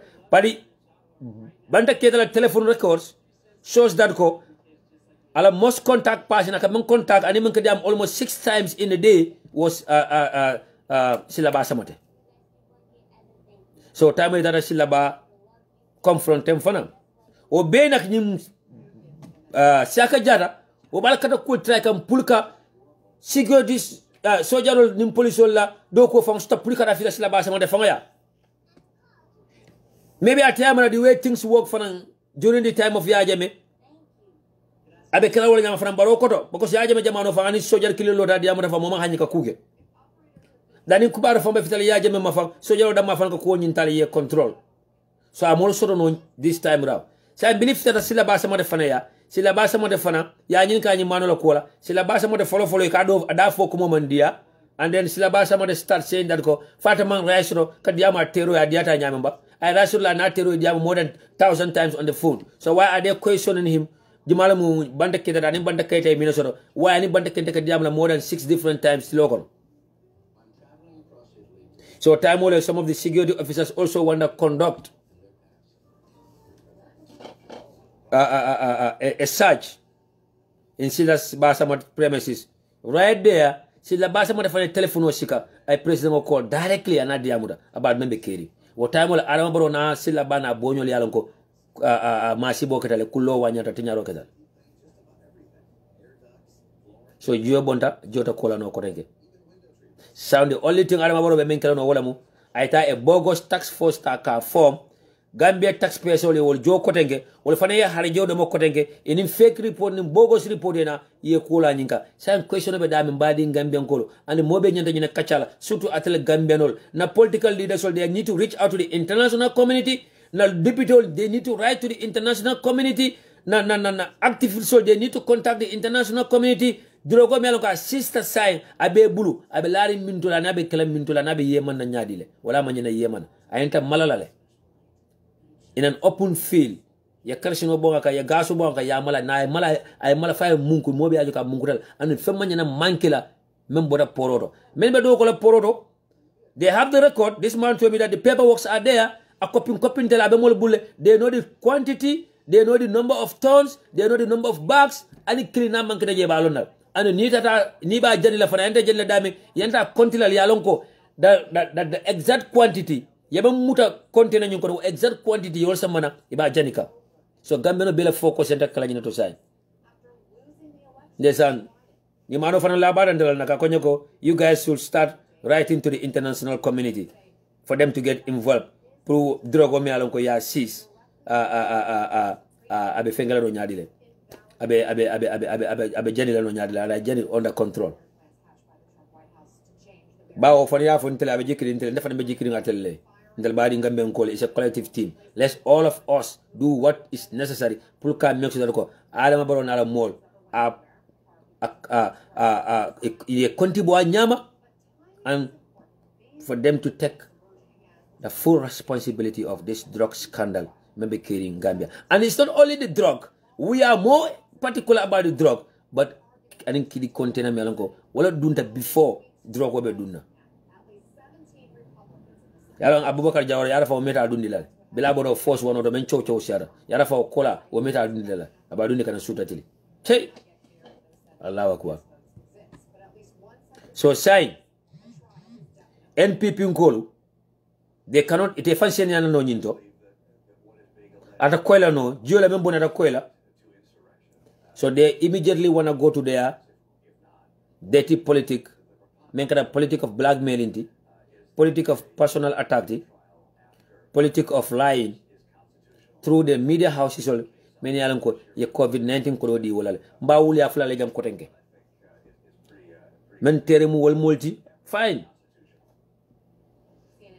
ñen bas na to ko ba sable membe kam falan kan wala ko be na ko be ko yale fine because ne tero la ma because tero le be do ko la na wo media houses men alanko be saying NPP will use la as a propaganda tool and they will be the mouthpiece for NPP pour left men kala yake. So saying all these media houses Nafa legend. They will be using other political leaders, other political opponents. Now they will come pulka loada about a cartumal. ka nen ka tinya ko because gambe no la mentality politiko ko ramon fanu gambe no man lañi na ka fako ñina mona manifesto to ñina mona programme o ñiti ni masa kunda ci tambe ñine kala gambe no lafta nyaaje wala ñindi say yene ka aro ka president lawyer dabota ka nen ka doya puli gambe no jutundala ka kambal laka. But UDP will come with fire for fire. UDP will be aggressive when they are aggressive, and UDP will get back to them when they come after us, and the UDP will treat them as dictators because they are dictators. Mbakala kulwodi mbunya la koro, ndalta firewalls usually, ndalta nendrol usually, ndalta kala danka tota and we mantel danka dua jabi tantel male. But we will go with fire to fight fire. We will go aggressively when they are aggressive, and we will go after them when they come after us. Na party leader be understand na wotole, na leadership be understand na wotole. One thing ba guarantee la wala mu, nta nendiro kala dabula wande alfala damo kari kachola. Nim personal kolem jam wabe larim bulle. Wabe larim bulle. Motelo dobe Coastal Road. Coastal Road niata fwe fitera sukuta jamba njeri silo nyinka. Abala je motelo dobe je. Barola advice jamala kata auto de. Masa kundala number plate jamale ba mutata auto de. Balinta fitala wa area la because aman jarala. Nim personal attack lem. Tit for tat. He mo jamala la muso babula la. Alfa jamala la muso babula la Gambia. Fono muso la fanan dunia place o jati ko bela.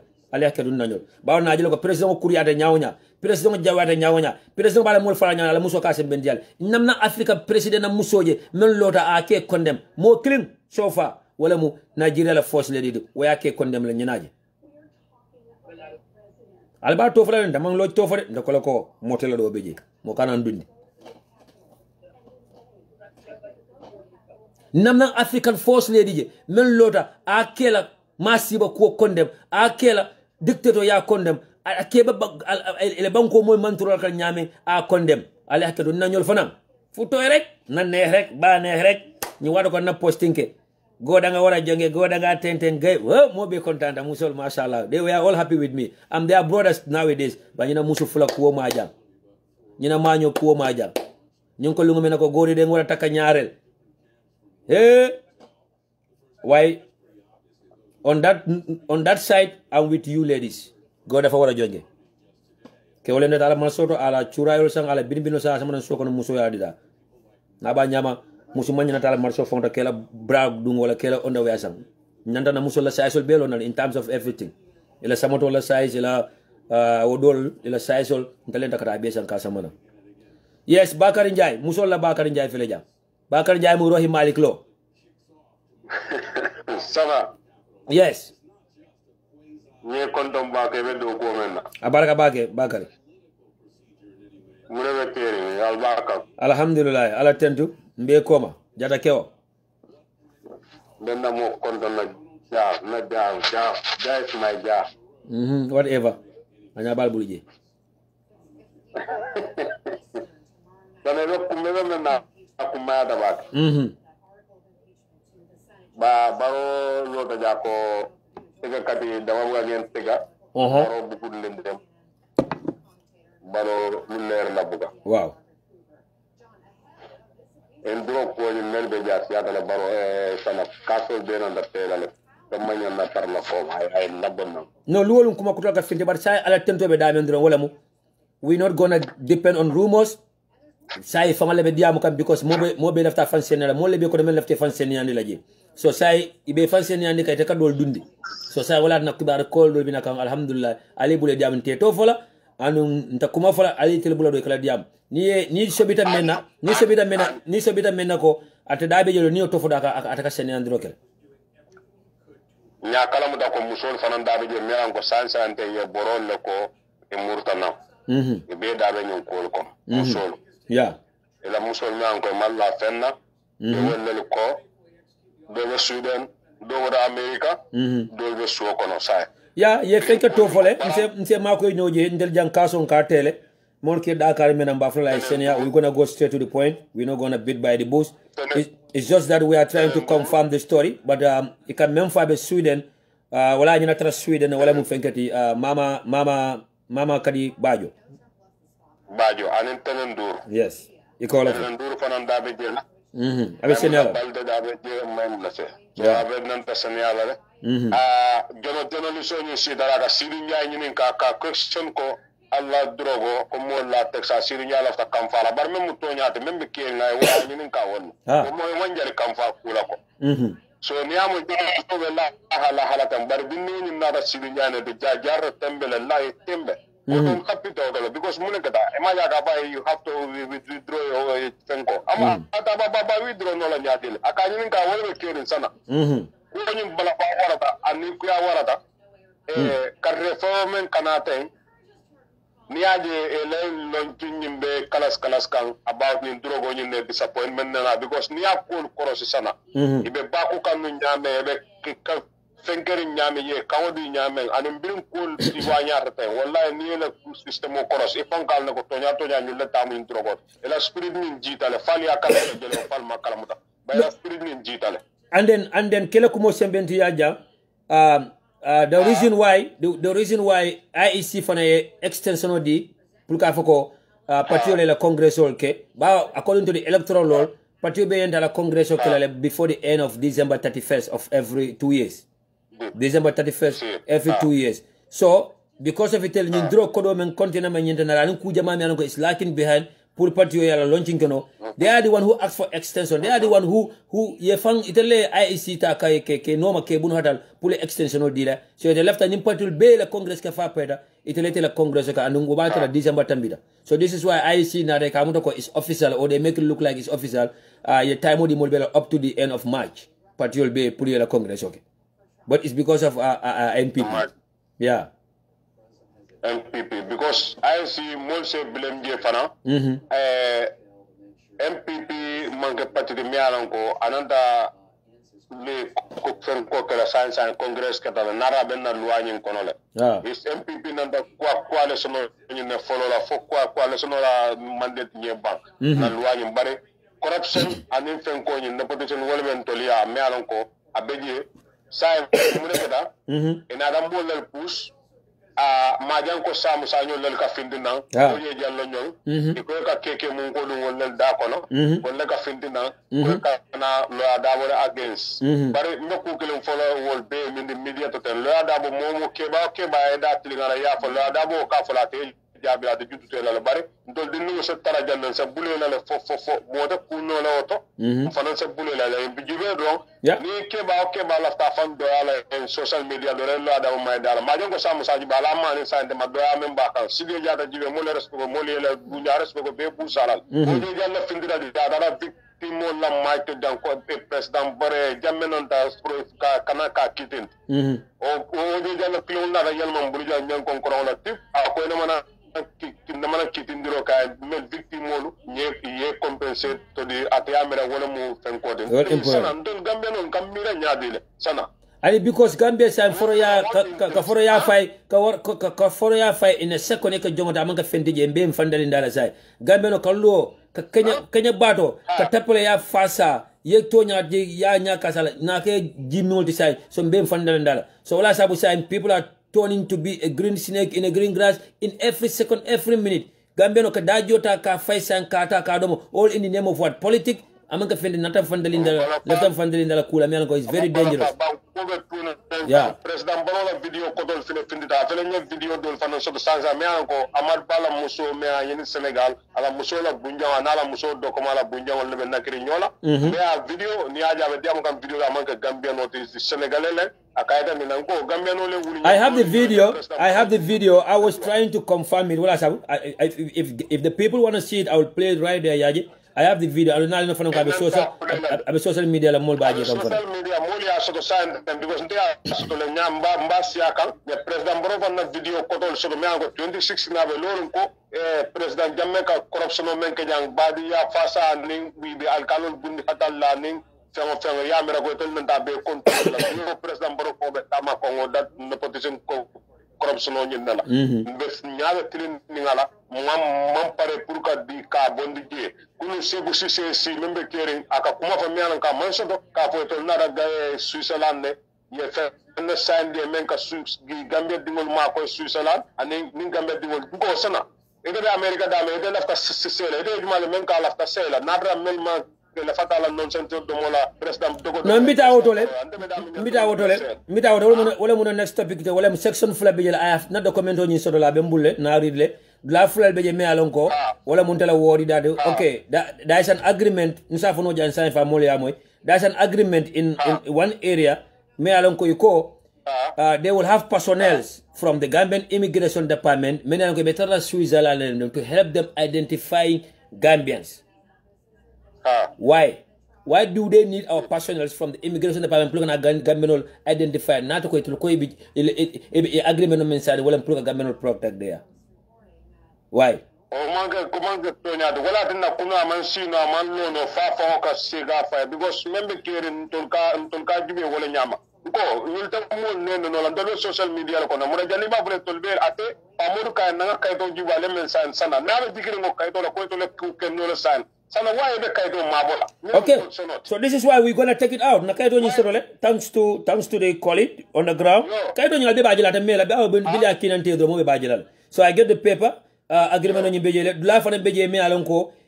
agreement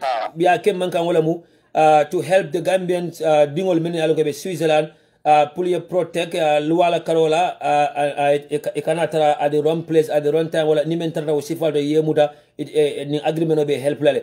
Switzerland Masakunda already have his own laws. Many along it deals with immigration. Wayanta immigration protect la bejele, many immigration mutala bejele, many more kurun mutala bejele. What agreement did they need to sign with Gambia Masakunda Pulka Gambia Dingola Marco ke protect ye? And why only the Gambia? Is Gambia the only African country? Well Gambians are the only immigrants in Switzerland? Why? Gambia da mamandara yi bare segu su se kamen fo ko ha to link Switzerland men san ko 5,000 euro men lafta sela nang e be woni dile ro to na 5,000 euro meta sanji to jo birindul mun na yiro ndol ko kalam da meal ko ni le fongol lafta ya demand Swiss mo sakunda bul ko lafta sela le c'est 5,000 euro ni dila wonde bi quote enante to na fo mo be bare information do fana soto kutake me alan ko ele congressman kanate ni launching men kan yeah. Okay, I will play the video, guys. Immediately after Bakari Njai, I will play the video. Okay, go ahead, Bakari. So, ala mola kaiko, eka diaspora ko sambanyame diaspora be kamfare e kamale. Man for that information para mola because nyasi to the group will be kono le. No la mola. Kaiko eka diaspora ko sambanyame aman e mantara kontan ni la koto ni tara bibila IC la website men boni ko diaspora be registration no kala and diaspora register no ke. No, Jelle, I just don't want to play that. Yeah, no, Jelle, I just don't want to play because if Abiyabu can play, sometimes when you play certain things, you are helping them. Well, I'm interested to play that. But again, more than me, I'm so, whatever you know, so, well, yeah, Sugundi, well, I imagine a congressman can attend about private diaspora Nemela, so Nyatra, Manke, Falipija, Mobanke, Minsipija, Dolbe, so Nyatra, Memu Gambela right in this. And so men for more day, male baby, you be Kanyan 363 something something Bole Jacob. Ya try Momo and go 8 people, Yakato, you need to have Yakato, you need a mole sokono, Yakato right on the rebel, Loyal double boxokono. Kana Mul Lamoy, Kana Keba Navico Lamoy, Majanko Menka William Kava, Manding Kolek and then the social media, Manding Kolek, the Dembo by force not ayafo. Parmala de ora nada la ayafo. Maimuna sisi dawon nada la ayafo. Dembo majongo samusafo. Ni fansan sam barola. Ni manning ka dinkurung lel kay tuni mo kirung lel kanay ka the same word le fay mul kan. Pak ka fo penke pak kamara ko hani da fa e be nale. Nte nara indi tita nara pak kamara fana indi bilenji. Why akanul lel la nyo kan kana sama na nay mo sama kana ko fen ko kwa election no pe I invite them atana UEP kebal invite lo nyama kumo ko e kakal kumo la website fulu ki of jube ka jam ma fa ne ko ni jam ma fa ko stana ya understand but ni mo fula la nyul kan me an ko de beteri nyol la e ka barole fasa because sibe jada ka barole fasa sibe jada na ko na project ta jan mo ba kadro fa la wulta ka da jan ko la man la sibe jada jeteran politician no ha e mobe fengo de ko ka wuli kata e man son carte ni fayla yes ita vela hajola yena murde ko kana la da wala agi to social media mbo fola folon wi go majango samu sayna bar ni mo mo na jam tol ta accept la jande ke ba mo respect go le ko la jam billahi wala nte bin to respect bi le ko la jam no matay bo da bari bi le bo da kien no même anadan tol bu ñam même ben ke bar mu defense la wala pour lat endi because tol ñabe lor na tele kam bi anda tan de kele gambe sambalat ka fo mo le ko ka fo mo le dabo ke ba da atol lay president no men sida 78 years dabo man ñako so la folo anda kala no vice president indi Obama la ha biya fulana da America be tele ki karaka bala mo be kontan ni banko be happy al mel be kam fare be dim smile kan say mu ne ka jikolo soto je mais ada bo be wala nyama jikol be ni ke ba ni ko to ni alla moy ke ba ni la moy hakilo la billahi wala be ke ba ni kanu la ita kanu la fen kan ba kanu la daji ko la kan sana al yakata ke ni judi pi jube ko ni le mu patriot messe Gambia samba man ga travel sin patriot na fi ko la ko mo le mo woti mo kuru la ko mo le ka la fi pour ka ci baro ñu non exactly ko ba non dile ben no la social media jang e be ben ñoo la soto ñaako sana baraka baake be la mo kam be follow ga baraka thank you Bakari thank you alma alejo thank you mbadi ngol wala muna brother Bakari Njai mu rohi Malik Lo mo jama yalong wala wada aba fana mbala kata ko kan sutatiri so alna ñing video play quickly najele I get a response from Momodu Sabali so I don't know whether he's free na video ñing play on quickly I will try Momodu Sabali ni Momodu Sabali fana so I will try landing B Sane the chairman of Mansa Koko area council pour ko fana so on the line here so let me quickly play the video men molbe men ñinin kaka men findita ñi somanda aliaje iko Hamad Bala Manyo ay men futu Senegal muso ñi na broda ani muso ñi doma ñimbe bu ko fono men na fep sofi holofi fini bergale yaayu jabaru Amadou Ba yaay ji moko mom fi jabaru Amadou Ba rak ji moko mom mu ngi ni am autorisation de construire te arrêt d'escos mo ci nekkon gis nga arrêt d'escos ba pare ci kaw arrêt d'escos ñom autorisation de construire numéro 0014 mu ngi ni gis ngeen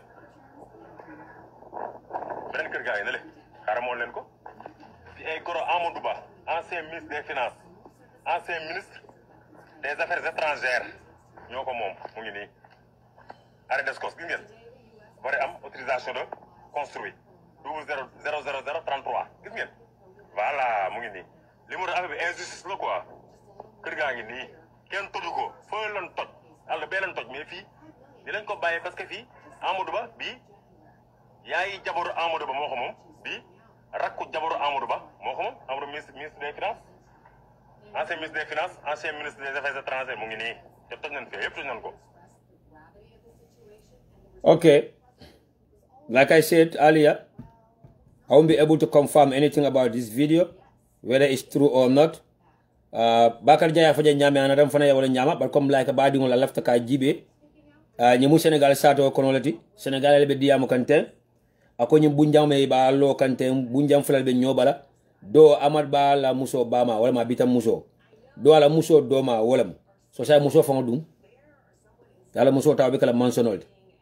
An kukili na sasabu mbe ñun toñandi no wala mu nanata alol sotole already video be kede melo ke be compile ka ñini be mentionol men lo ka Mbour no not Mbour yes Mbour ani Almadi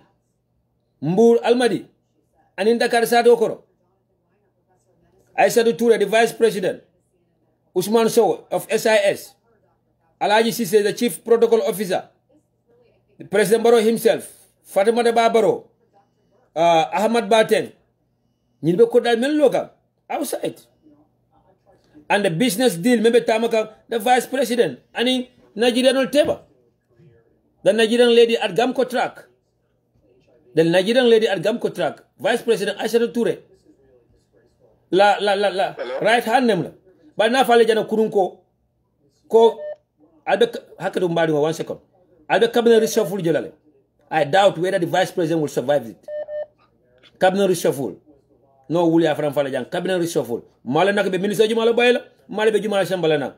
But politician only bola appoint la as ministers mina ko le mina banko torale do ko taka na minister bundal to say. An Gambia bi ni minister mantara in office do ko buka taba. Ni minister mantara office kaydi buka say.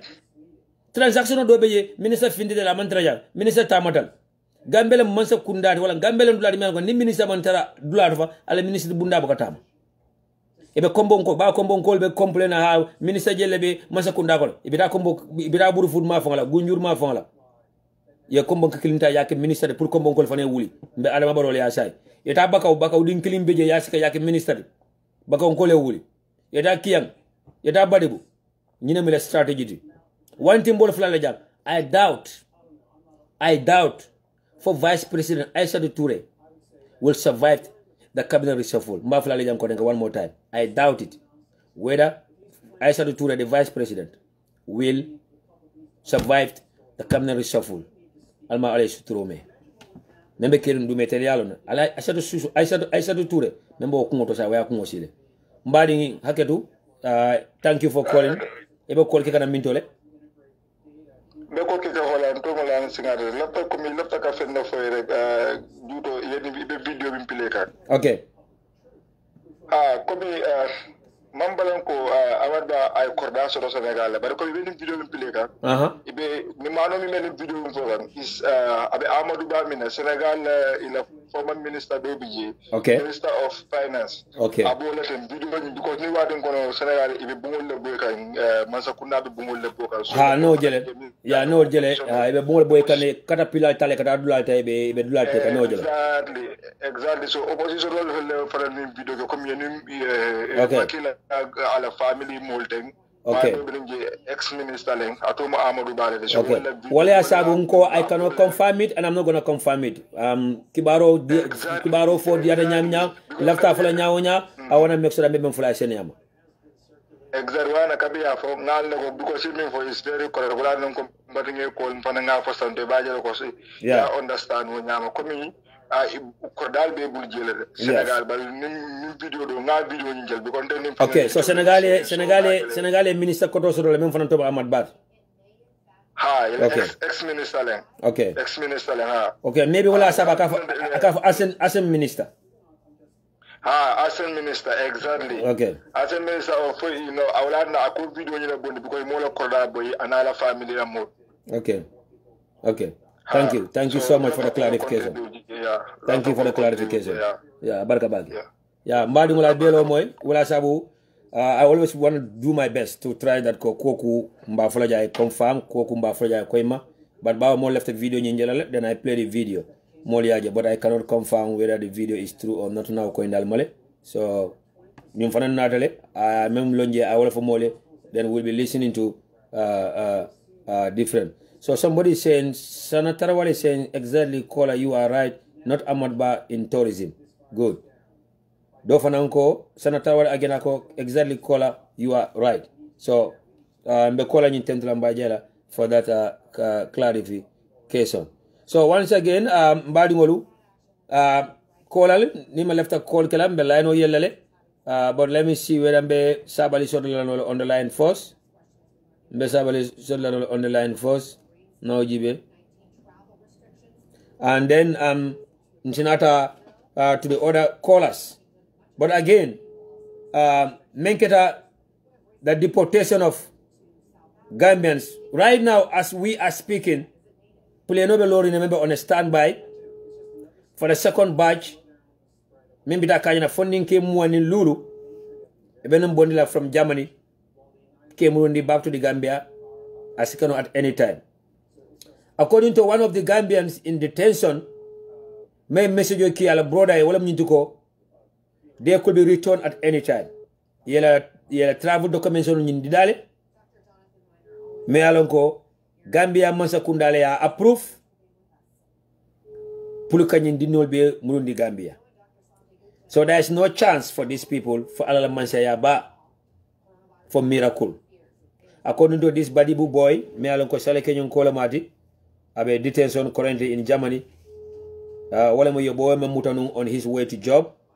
Ya somebody deportation come into. Fun ala mansa ya wala miracle. But according to message men ala family member ya Kenya na wala mnyintoko jikitije.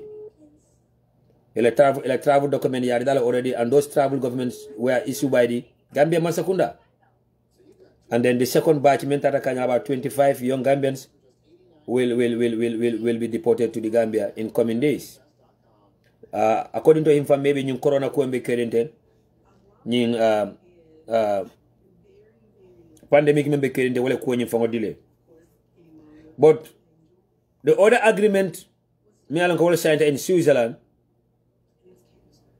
The bottom line here is that officials from the immigration department in the Gambia will be in Switzerland, and they will be helping the Switzerland Mansakunda to be identifying Gambians for them in Switzerland. Come like this Gambian dingo muta Switzerland. While a Gambian dingo right now is currently under deportation in Switzerland and the person is in detention. While a Gambian mealonko ya muta at the wrong place at the wrong time. Nanying immigration dokula and bedo college wala be nying Gambian tal ke ma ko ke identify. And then that's a place me alon ko yuko o signed the agreement on nying kono. That's a place for na ko nying immigrant nying deportation signed the lo men ka wala mu e be Gambian ma ko nyadi ke protect in Germany. But in what sense, in what situation and how e be Gambian ma ko no ke protect.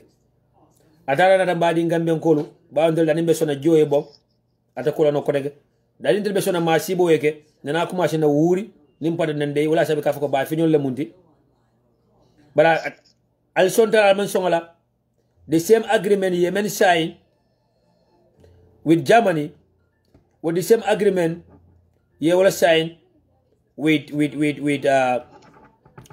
Switzerland. 2 more countries to go. Nano ko Gambia no be Spain and Italy la fila nyum kuma kawo moyla ano ay manya na moyla manka kuma dimati, but the same agreement will also be signed by Gambia Mansakunda with Italy, Gambia Mansakunda with Spain. Nintentional tenkunta follow mo nyata Switzerland ko njamano ko la albe tangara jelale wala any other official from the Ministry of Foreign Affairs member that Spain and Italy, they will sign the same agreement. Currently member Italy and Spain will be deportational kanne, but that has nothing to do with the 356 million euro Yemendi Gambia Masakunda play Gambia Dumutai Keboni. So somebody is telling me that the spokesman of the spokesperson for the foreign ministry, Siago Sise, says that the deportation is stopped. That's a lie. It's a lie. Gambia don't tomorrow neno kadia. Maybe caring. Please never understand by Alcafo. Do have for the Alcafo stop that. So do Nalmanene. It's a lie. Yes, maybe I meant for a call for job, but it's a blatant lie. 2,500 Gambians. 2,500 Gambians. Mo wuli fula, mo kemelul. Ibole di bodla. Many along be mura back to the ground. But wal bamali heart attack so the family heart attack so. Ibadi wale nikwel so. But President Brown doesn't give a damn about it. Because I take 356 million euros. I will take Gambia, European Union already. And you go European Union, it's not only Germany. European Union in Banco Lama, many alonko, immigration mila promote. Many alonko, Gambia menkata bagwela, Ford Nico menkata bagwela, Africa menkata bagwela. Ikani Banco le target bag. European Union is fighting for all these countries. Cyprus, Spain, Italy, Germany, Switzerland, Holland. Pankol mi alonko be Europe and immigration skobe mako batanika suto African la Carola. European Union is fighting for them. And that government did pulling belela. Amandi banko kilina kula. Also understand. That 356 million European Union di baro masakunda imadi pur banko kilina kula. Ya di pulling European banko lela. So from this January, kata for December of 2021, 2,500 Gambians will be deported from Germany because at least when you be bulle already, you don't muta le mandolo muta. Ibe be target land. You be la lisho la ka. Foni men Canada, foni men Yemanda, foni men Bodano, Germany tara banku doka.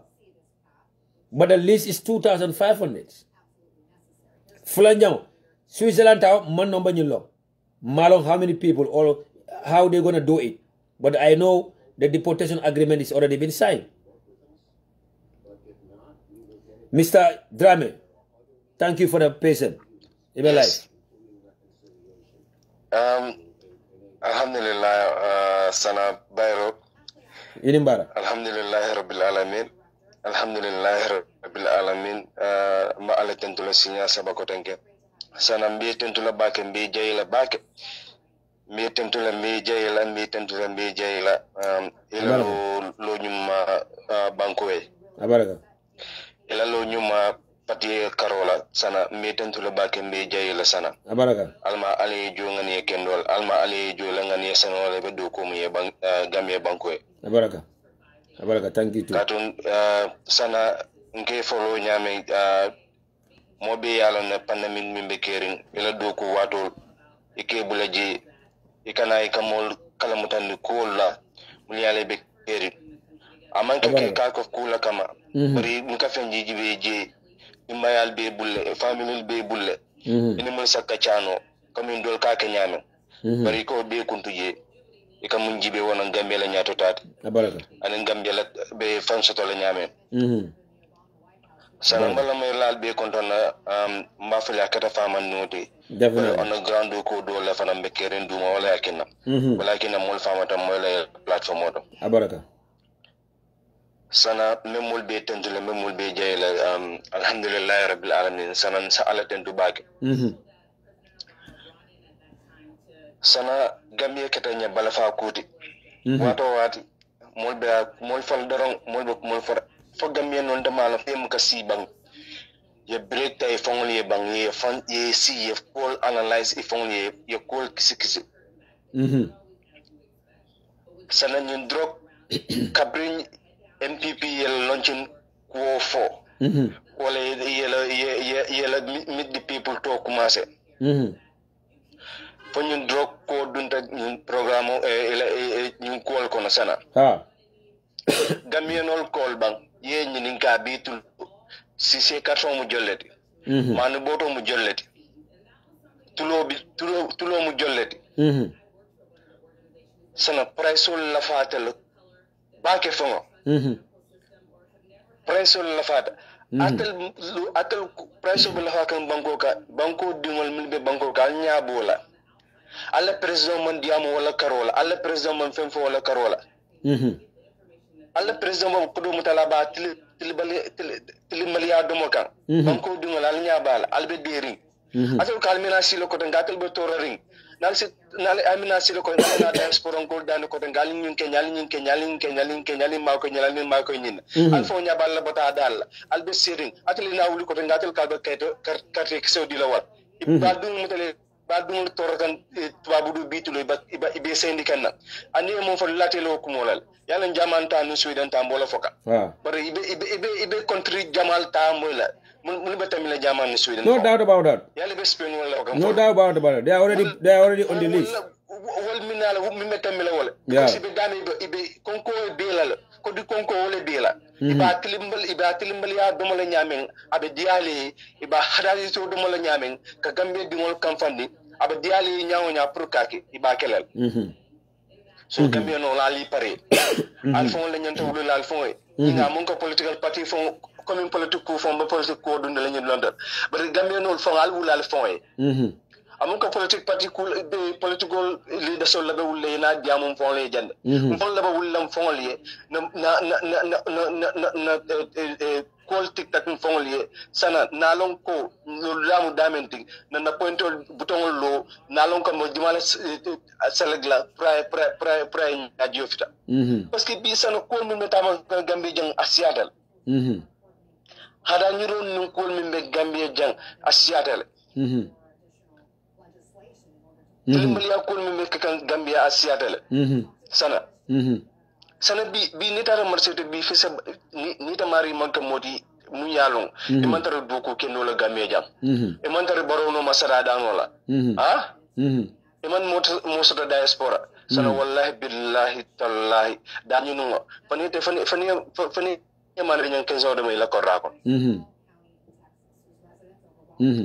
sana parce que marché la fo ko liari bitulo na marché bo ko liari ne kendeke anda man ko do mandindi kendeke fanna man sakunda fetal nyaamoje ban denitel be kudo milere ka mol hadani bore be kudo milere be ibe diamula platform wolto be invite la platform wolto ibe kudo fala fo mun mbati na ba banko sambala nyaata mun akine nyi alpha jol bi yamul yalla fon ki lamay lo ko fon abal fa jani tel but imonyo jani ibu kisi le bokuma do follow exactly le president felande ñun drog problème o ngere jumala ba di amu fuka e bi ñu la tawala because da ba fare yep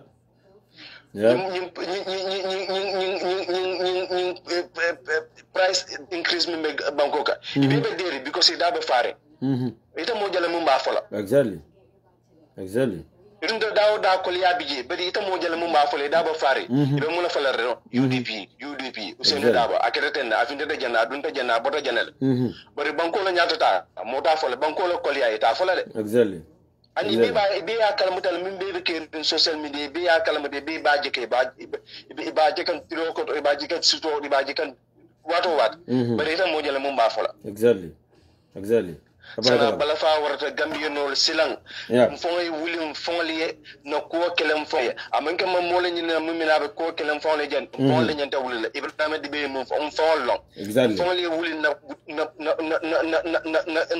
wata joba fongi ma ke diaspora ta kelentali diaspora dami wala ñanta mu sotala wolbo banko mu wolbe banko mu yalon yele ñanto soto jele ye buña donc banko do ti ñaawi day bari ye buña la ko banko do mi tiji exactly bari bi hani be Gambia ye banko ye foreigner mu ta yaselende banko do ti bitul but yalla Mr.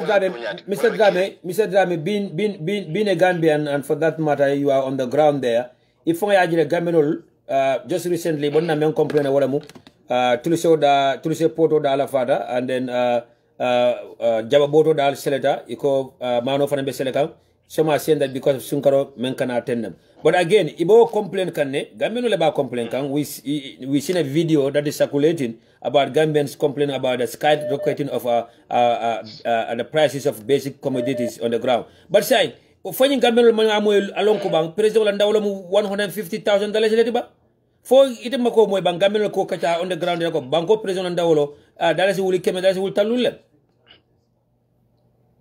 ya kalamuta soma yalan Gambianol billahi wallahi taala ni kuma do fo isafo ko kare dun dan kasida bara Gambian ka ko karang Gambian mo ka karande no Gambian de samu taw ñolati fanande de ya haketu de mu Gambian de all of us but Gambian de samu iko Gambian do be ni na be samu tay sa ko mutat ni ya fe ñomu da bu ko bula la be kin billahi wala sana ibalo na Gambia no mu ka karan wato mi because mu naketa ndeka yalla mol mil be on the ground ye ñininka nimboro bale ñun pola dinnim meron wala ka bula barono ma mala fo mo ko but at the end of the day who are doing who at the end of the day jimale be ñun do ko kam president Baroye jimale o do ko kenu ya jame jimale transactional tamanda jimale ba ni mol tema is the same Gambians Gambian kurungol Gambia jawol is the same Gambians le president Baro albuka president Baro jot la bedo mo lebe tama kay follow for example Sidi Njale Abubakar Jawara sama president Baroye siaka jatale banta keta sama president Baroye mole Sidi jata mole silaba sama president Baro fenke wol fam fisa dintal but original Gambian solo ba dole o mi alon ko ite man kaddi amitel fam fisa ta wote man kaddi amontel fisa tadi original Gambian will be sitting Gambia banta bado motokon just because of our last name lim president Barola last name lim kilomoti wala because of the tribe melo kay president Barola fasa wala because of the konton doldi abi president Baro support la melo ko he have no even the person doesn't even have any clue or idea about president Baro what's going on right now. Somebody sending a message right now media molaten moy number apply number a message kinyana akan ne makuma kilin feleja right now sana wala ko mako mo mag yenna nyin ko ya mag memo kilin to fole jang metala ko cross lambala ko cross ka wala be ko mo jang Musa Suso alal hakilo to ato oh, we already know Musa Suso but on the ground he's another drug dealer on the ground aka mun cook on the ground wala sembo warata aka mun fintinde banda gameno la hakilo to nyen ko moto ko mo jannan ko mo Bombo. Yeah. Ye hakilo to ato de. Abaraka. Kuma la foyde. Because of ala dulato mitun jamala ke kejel. Kullo jamala ke kaya de. Kullu jamala ke kaya. Sa fenke fana ya mitun dulati. Sila ba sama tela kodda kono. Ay kabe ngol to fenke nyola to dum njay mane nyol what's the name of this guy? Bay Sankare nyol. Ani ni musu kafol. Say sila ba drug kodo do moko diala drug dealer is always a rich person. So sa walto yamu kachadulari. Yeah. Nko wo be ma do man dingol lati. Ba itam ite ila pati ko itam mo jala membe findila ba ni amay drug ko fala. Yeah, no. They are all paranoid now. Sabe damen santendi. Yeah. They are all paranoid now. Yeah. Allah wallahi yalla Interpol be janne wala kina fon call fon be derin ni monte call fon finte do mande ban wati jannu nuko nun sala nyun ko be delale tap because science albe safro jela from the State Department normal kabrin Brazil science albe safro jela membe film like a press release or a kind of a report from the press department in the United States here masakunda ko membe siri tem follow down transition be ke kan wala ko lip sulo radamari. You will see a press release from the State Department in the United States here about this drug war in Gambia. Yeah. Very good. Ni mama ko yakuto. Billahi wala nyun ko be delete na yefes. Ako be delete na yefes. Yala nene afu ina nunku ko ile ketata bisawo. Atata je moli amira atata factory da mala yala atata kudol. Atata munna jatale yalo. No, we will also bring a amahani few months in ko manana. Yeah, we will also bring a more detailed thing a ko metale because I cannot present baro si kuro da mala ko nyin keta ba ya ko kule ka kuulu nyin drug ko abi present baro la criminal partnership be expose kanne ka fo be bulle mi alon ko present baro is part of that ka fo ya samba konko Brazzaville menna present baro manda konko Brazzaville for a state visit bala ya ta president ta wandi banko ka manda president do meet president ta wandi banko ka manda the sitting president of that country MEDIA-24TH soto bar kafole be jema ko ni businessman be bo kafolo kono ye president baro samba jele ya kalindi o kafo kono president baro kalindi anu ya kalindi ni ko ata moli ate jamfala ata bole kono so president baro will work with all these business partners do lebe jema ko me tollom volonté jela o ma de man ngolati ha nte tol jela very good sana o ma de man ngol yalla alu konte ka fi ko fo gunjurun ko lemba go ahead go ahead yalla sana nena ko gameja nyanda ko dol kisi la wala wato ne dimba maloto na gameja nyanda kisi la bar mo so mo ba ko fala ako dite wala nyama dimba ko bi dite wala nyama sai ka mo juma jamu do dimba ko faka ma ye dimba do fala ndaba to katange basse sana billahi wallahi ta'ala yalla papi do fala ndaba ta ko ela audio mo pila ko president baron jinol la ka akon femfeni fe ala jinol ka fayen yalla nafo en ndo ko alla nyim president nyin jinol do ko wala almal landa anda ka tisato num fa yalla nana ko ela platform mo jam ko alu tisato jilata mi alu tisat jamal jile be mil print ka exactly anda ke to nyat abitala tola anu musini fana findida ko denke be print kan ko denke musini fana findida audio dida ko tisalo mi alon ke kedi mola moli hakilo tuwato do ba amuna ko mi musini man kadi ama nyamata wala man kende ba ngameno ko fa gameno diamo shadali amu dino fenrek bala ina explain fana ko tisalo mi alon ke ba di ka mola jalan ko la mu tisalo le min yalon ko aman ka ordinary tisalo di den be modol be be tisalo dunne la param ye president baro wali ya kay jongoti ye be dawda yoto jamfa ya baraka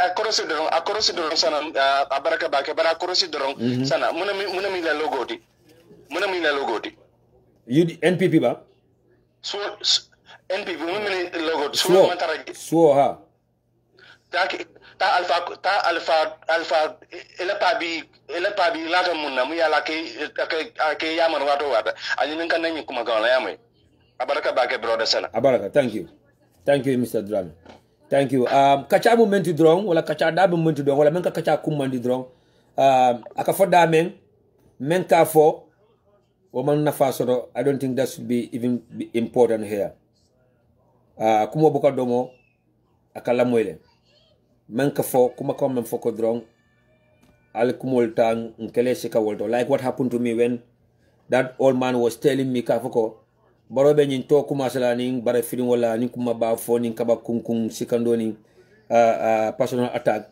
bara be to kum fa dawda niyote diala kube kele men ko dunya be ba chochola. I have no clue, no idea. Anu kebal libel kumol for like passing leke. I have no clue, no idea. Ninka kungo tulinda men. But because akada multi me alongo, I believe him, I have a trust in him. Alala de maroka kuma jamal men fonen kejele. Ni man menje fanan ka sibo alale. So bila kula kata drum param. Anu bila kumol banda fa peda na call mbena shobe afla he just laugh. Someone who don't want to be proud of who he is, ana malafika fo kontele nyim fon wa keda jam. But alala molen alala aswala. So ni malo afay malo. Ni maji afay maji. Ni tama kalamu da fo ma kalamu da ka fuka monsoro. Wala mo malo wala mo maji. Brother Noah Fofana, ni lafta call kela number nying back stream on kana. Click on your screen and you're gonna see the number there. It's 1425-773-0949. It's a WhatsApp number. 1425-773-0949. Na brother do fane beja na call it na comrade lemu mashallah UDP dingol lemu imofula ela ko nyabo wala bake ela kada ko na fulo karola ele energy la karola menki kam party la karola, especially for those on the ground. Sometimes for net to neja model bakala fini ko kayafo bana brother ansu singate badebu saba dingol mati ala original boda wolto abe sitting France le ni monina for Germany.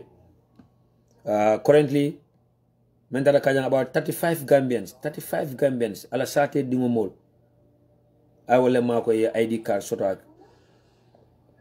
35 individual momo 500 by 35 mba tentula mba jela wala brother ansu singate ya haketu nak ni atoke malafi way fujam. But sometimes we want to give the credit where it is due. But wala abura dama alma ale million la faje aka de nyasindi. And then nyinam kudu me algo nyanta focus la World Cup B. We also have a brother called Lamin Sise in Germany.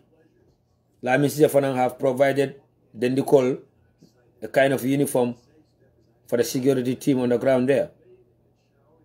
I keep banning the 4 feet at a jet, then they call men on the security team because I will use la suto more seni more bondino nyoto. UDP la security team, the team that provided security for the UDP team. So Lamin Sise in Germany be tentu and bejela bafla baraka bake alma ale fananjo ay joyinga niola. Ila na fulo men dunda ko alma ale million la faje alka je nasi de kila hormodo. Ani mo yalon ko suta tiliba ke kam ibela kata ko ke ka ibela na fulo dunika UDP la koto kadu nalno ko momo yalla ko do sika yadu ni UDP la koto yedula do la bali yedula do la mankindi badan ko fana ko do bula ko mola pro on banana ni dina no pro beta solfeno. But we go by as it comes, men important, men jarajata, men jartala, men yalgo wa hajibu ko le muti. Yeah, so mbenani individual tentula mbe jayla, Lamin Sise membe Germany, ani ansu singate, afana mbe either Germany or France. Kadadamu Mr. International Traveler, he's all over the world. Mba fana tentula mba jayla. Comme na fale nyame na security team, UDP in the Gambia, men yalgo walaka security provide particular leader la and in particular executive members and the entire membership of the party nimbe gathering so they can dawoda ni mum funding ko limina ko most of them mantra do ko fongola but ye fembal we better just to protect our leader and the leadership of the party and the entire membership of the party al buka kirije mobulu al buka doko je mobulu be kala life put on the line to protect the party or be tentu be jela wala but be sure den de marola in terms of mobility motola karola mbe nda failal majam mbe dando kala wala momo se nyum kafo ma ko no wala. Yes mbadi, this number is 250. Hello. From where? Yeah, Canada. Okay, mbadi ngini mbara. Yeah, ini mbara sana itrisa kasama bari busal kenya wala wulu rafaji kuna lambay mori borom mashallah. Yeah, modal baraka bake ibe life la molbe moy kan ke follow le wadada ka all media kal follow le baraka kal be mbal be kontonna baraka la doko asembo warta ni me ya downplay ika Gambia fo la nyaato tala downplay baraka ntenga 2016 ngamen doko ke molbe kafura ngamen doko ke amon fo ko keta Gambia 2016 nya ndo ngam fen ko is positive men keta Gambia amon fo janko ni alla ni ko molu fo ko momo yake dro momo bonyoto so this time for momo ni mbake kan ni momo wala effort downplay you still downplaying something that you don't know fine I want to talk about Barrow Barrow ni ko ite hada madin kendo iko misil mo sa ntabe misil ko iko misil mo mo sa nta na fiko nyini misil me na fiko ni sounda Adama Barrow le da sotola wallahi no ita sotola wallahi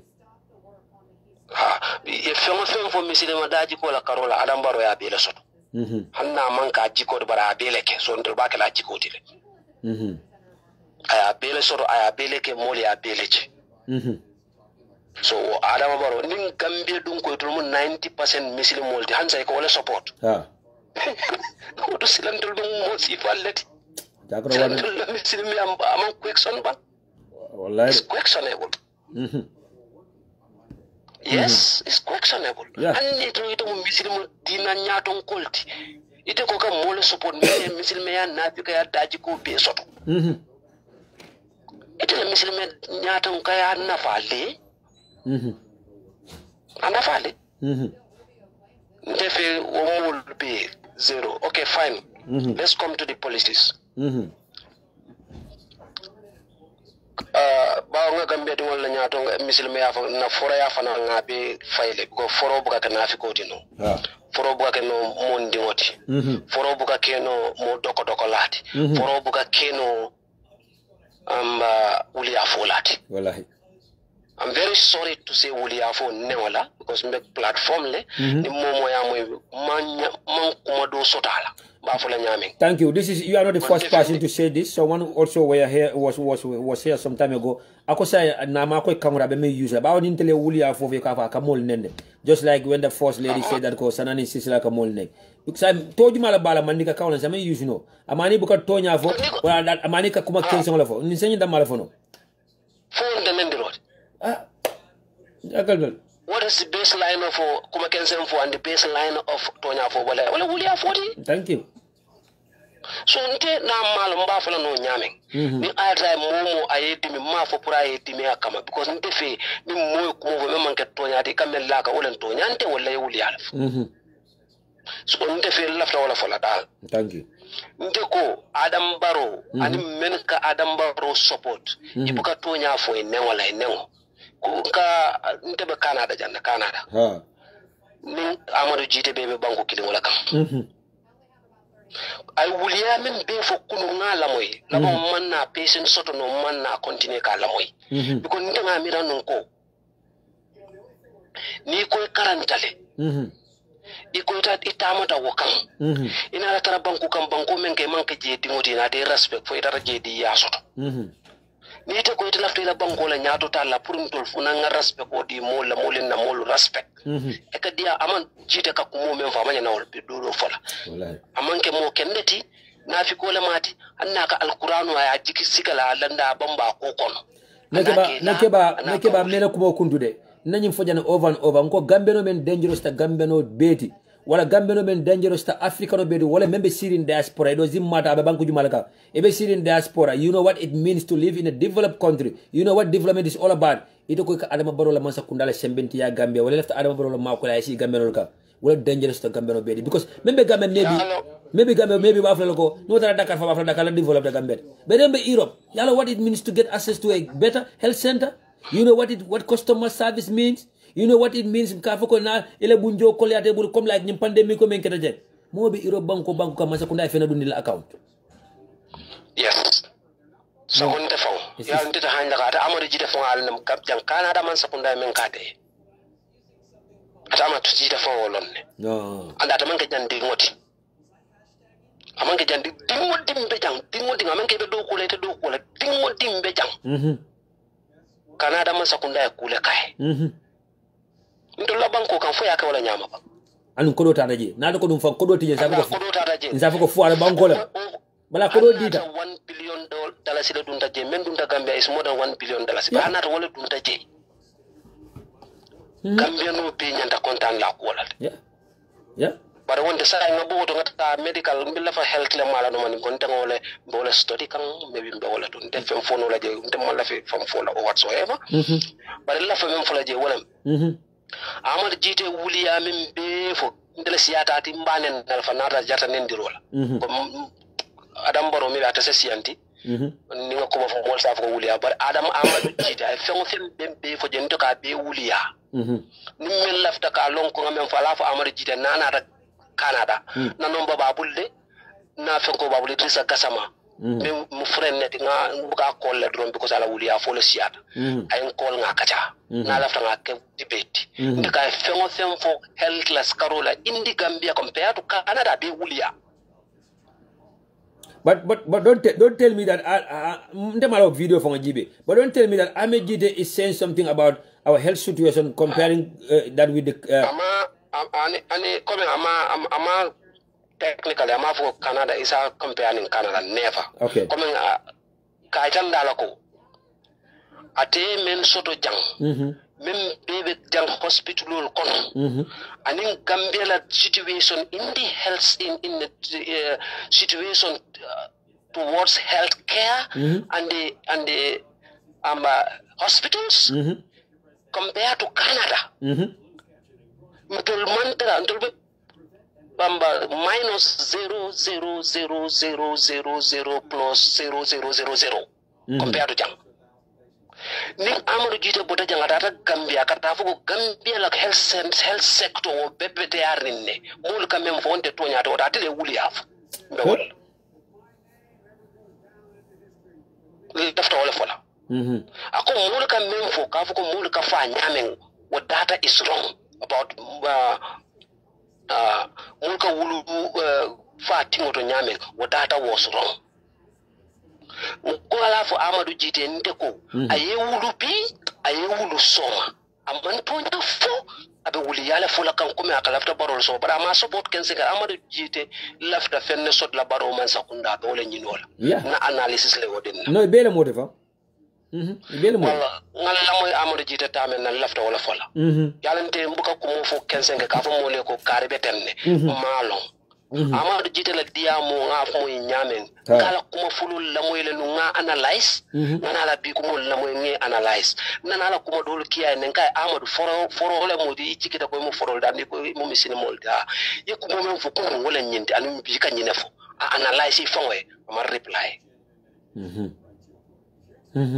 bari lafta men fola wala ni to labbalu kono nin tol kon to lafta Gambia le ta nyaato hani Usainu Dabo ngole keje bi nama ka nyama mba bondilale Usainu Dabo manke Gambia ti anda nanata ke la Gambia ti lafta Gambia la nyaato ta la ngaji ko soto ka ba tarabal dale ata bala mba bondilale sako Adama Barrow exactly Usainu Dabo tante UDP ti ni UDP atambindi jikita ko abe UDP la agenda le tamandila na ma tamani na be kuyala hani Adama Barrow wala nan na kuyato ni mol ka fo kunu alni Adama Barrow be dial ngal buka nyemfo kunu amon kuriya dati bila kuriya dati na kuntuta ya jamma kuriya dati wala na UDP lotan ko mallafe ko kuriya no nim mo botan ko nga bondi mol ko nga jiki nin ko me ko nin so ni ba fata eke imama sunjo susure Adama Barrow mama sunjo susu wala tambinde UDP nyaato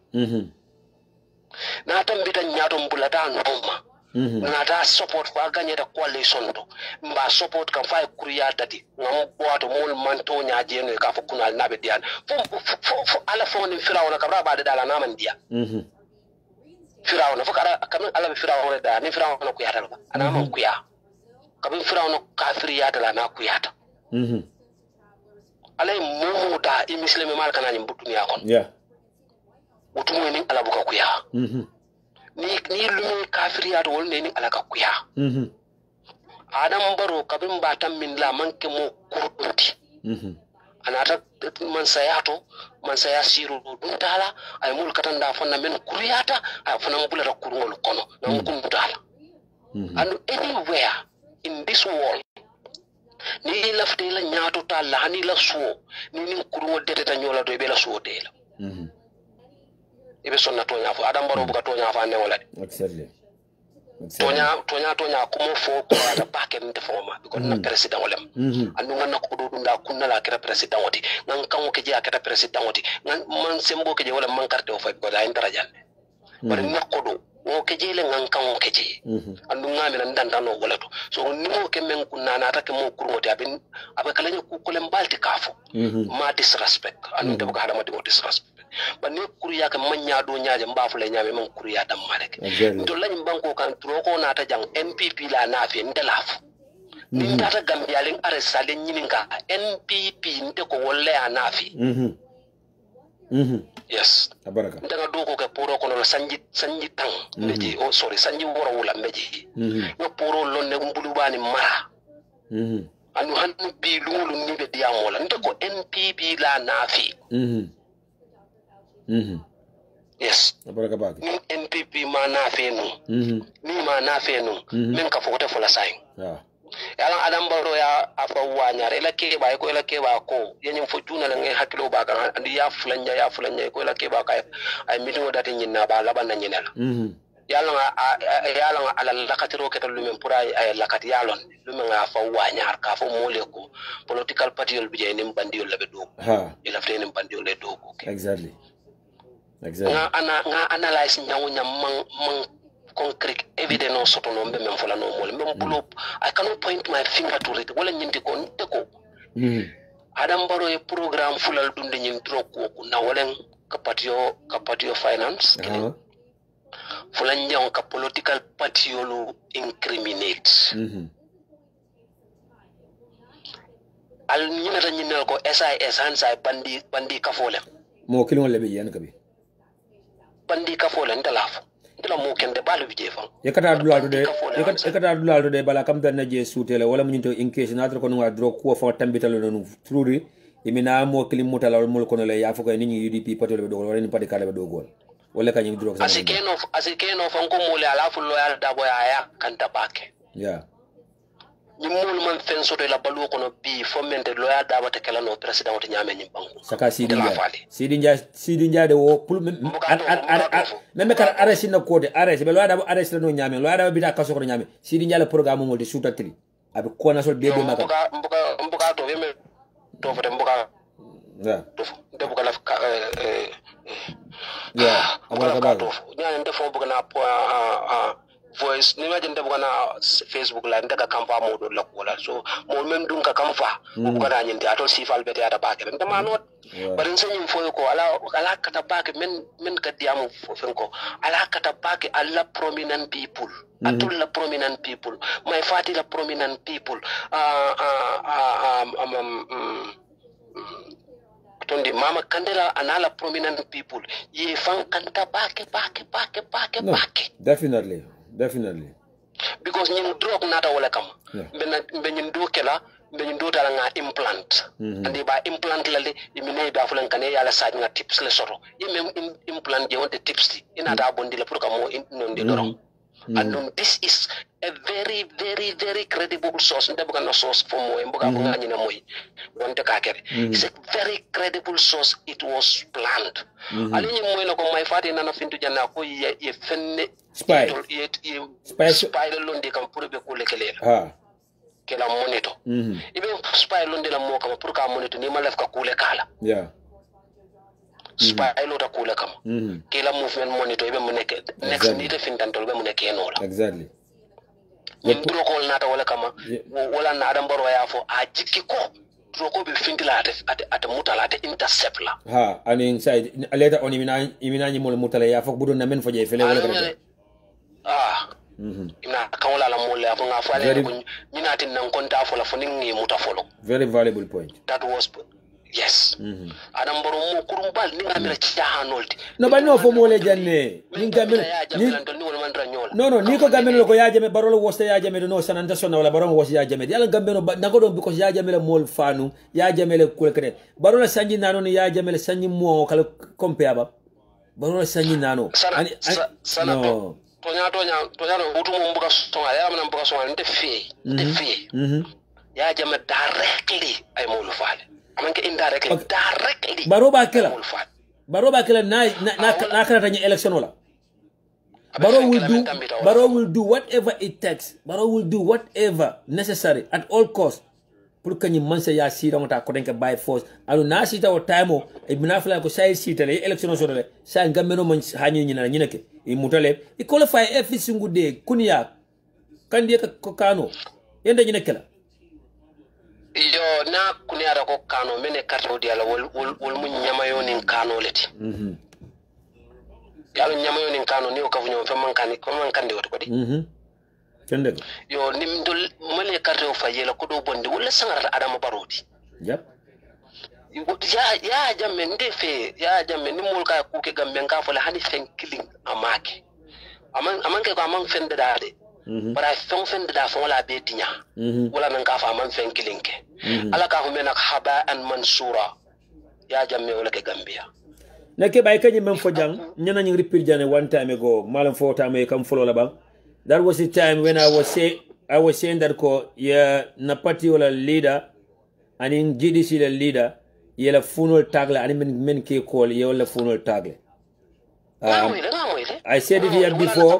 Wala na kabrente la nyeng sosie nyem fonte ko nyine be kukan nga fa se usi de li fo la programme la ko nyine be caring par men ko maya da wala ko anambaro be mfala le ko tabo andu nyaaje ko ya jam mam fenke ni sanete mo lam ko di ni so bi $1 billion la wa ku bale ke de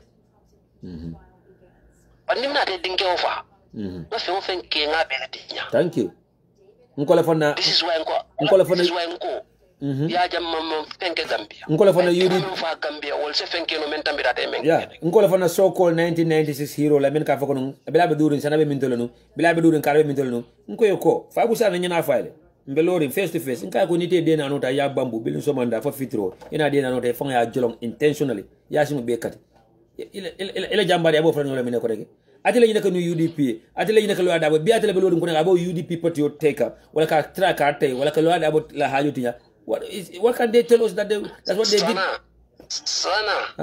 sana kila wuluta men on wolle kila la kuma kennof iseda kaben kila ya futata ma yakko ba kala mo kurumoti thank you lafta yo le long case close lo ya dabo ba kala mo kurumoti le de case close ba kala ti le because it will le man bete ya ite mo la bete ya fo la bi sanji mo ngi be mo la bete ya fo la sanji to ibe mo la bete ya fo la tilikili na wuli ka mo la man bete ite mo siba iko kila makan kolle ko kila al amin ala mo faade makan kolle ko la ta halal ala yo mute budu ay semmentu ngayal kabla ba qur'anu jimla la tabula kono silang ni makan kile wala de ko nyi manke fendi lolem nyinem alma ala ya tunyi ko men ka kuma la fore o se ibane kafiru de ni adam baro da tala fa ko la da wul bete ya gambe dingo beti fa ko sani lo da duniya be temla ko lo da bo ding ya mo be anno mai be afo fo sidin jana na ma fo de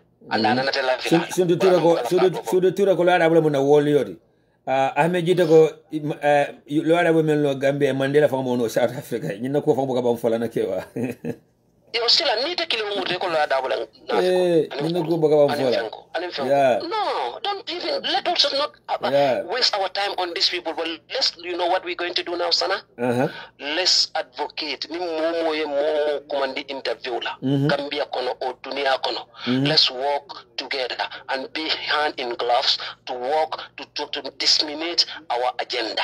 Thank you. How will we able to win 2016 election? Adam Barrow will never win it, but how will we win it with landslide victory? Thank you. This is what should be our focus. This is why I always emphasize on unity in the Maltema. This is why I always emphasize about the culture nyola because in the Malfana province on Kasiale.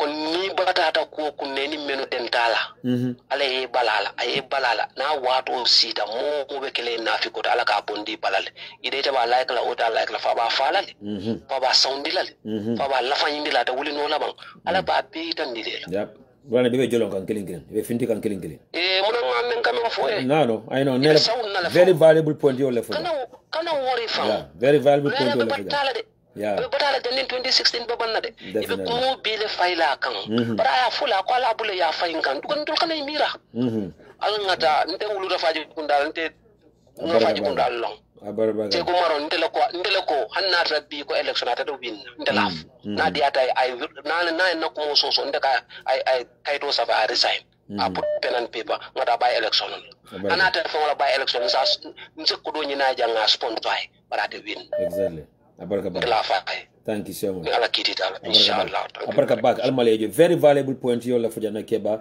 we looking forward to have you on the platform again mbadi ngolo nkacha alnala morning hakilola wala mo minani audio la mola kotenke yenyi kacha la morning hakilola Mr. Idrissa kumo le fuja mini alanko nale dotol connect anu ayente murundi back kotenke na kuma kama kan nyana men fale jang anu bi ifobe di alam fana bulla kotenke menkeda when they tapped lawyer double number san kudo bi jen sa funo sai because men nyanta topoto le do go men nyanta kala jakata jere lamin e tunkara membe nyum not Carolina jang America ya appoint kake deputy director gamta la kala diam ko mo le saimba bela bo dala moto ku chocho to kala fta moto la membo tan America bele moto nyim fitata moto nyim soto sai aka diam ko mo le ba but lamin e tunkara the deputy director of Gamtel currently is working with the communication and IT experts in State House and in the CID office. Pulibe bulala barola opponent nyoma nyadi de ila internet la karola ila telephone la karola. Na fale nu nyadan kali ko about 16 people ye wala number tag no 11 of them wala men lo ada baka diamu wala me alan ko lo ada wala number be la funol kon the 5 wobe my fay gato dum GDC la leader Mama Kande. But when I invited MC Cham Jr. of GDC here trying to confirm that from him where they are aware of it, but politicians most of the time they don't want to go straight to the point, they always want to beat by the bush. So I mentioned in Olemu, he cannot confirm it. All I did was make sure that they get the message. Simple. Yela do ko ke mena do ko fine. But men necessary ta anime wajibi adan telema wala let them get the message. Ye men number tag mote wala kono men number benta bulu. Mote kono men number benta bulu. Mote kono te men fa lon naka diamu wala sa fa man number be safe na funu kono. Bal bil nañu number be soto. Nañu number be find out ne be klinkiri mario lonne. Dol be jentro to folo no. No be klinkiri mario lonne and they have telephone calls between them and Dabo. One of them wabe system o kono le. Ibo no mala 24/7 nso to fono. One of them Karafa Sonko, our campaign manager. A man Karafa Sonko number tab drum just because ani Dabo ka man kacha left all na. But Karafa Sonko fana ni Mr. Idrissa ka men foten wala analyze we media te something similar to that left all Karafa Sonko la. Karafa Sonko be steering daming for Sancha Ba Sule job len sa anyina ta ko bela because na safra no. Sancha Ba Sule job something like that. Wala ker serigne something like that o area la. Abe steering daming Karafa Sonko ni parado beje ani Karafa Sonko la so tema ko da fula le be tema. Balo para is a close senior yalla ba ni Karafa Sonko tema. Du la beje melen ko banta bale mu fo duto ko to lembak ada para katara sirinde to mo ani Karafa Sonko katara sirinde katara kacala te. Ata himo kakaje balo paramilitary officer wala PIU officer ye wala kinun Karafa Sonko ka ebe Karafa Sonko tagale no nyame either they will implant something in Karafa Sonko's house membe kala drug to karo ba amuta no nyame no announcement wala ka jama medrom param ale mine moy idara yakumba jayte la brodal noma pribe ya kumba jayde impliqué la no nyame pa mo mo jana nombal kono no me men ta mba be fa no la say pa boju bojam of membe keri al no be nombal kono no men tap no Karim Touré no be nombal kono no men tap no Karim Touré mbedda nawto drop. But at the end of the day, what matters? Ni men ka foko ya jame ka mo faleke. Bara man dangerous ya jame ti abe buluje. Right now mina nyina la kuma kirina jam fami ala ko lefta ka kachanu jam. Yara fa nyine draft constitution defeat nyawnya.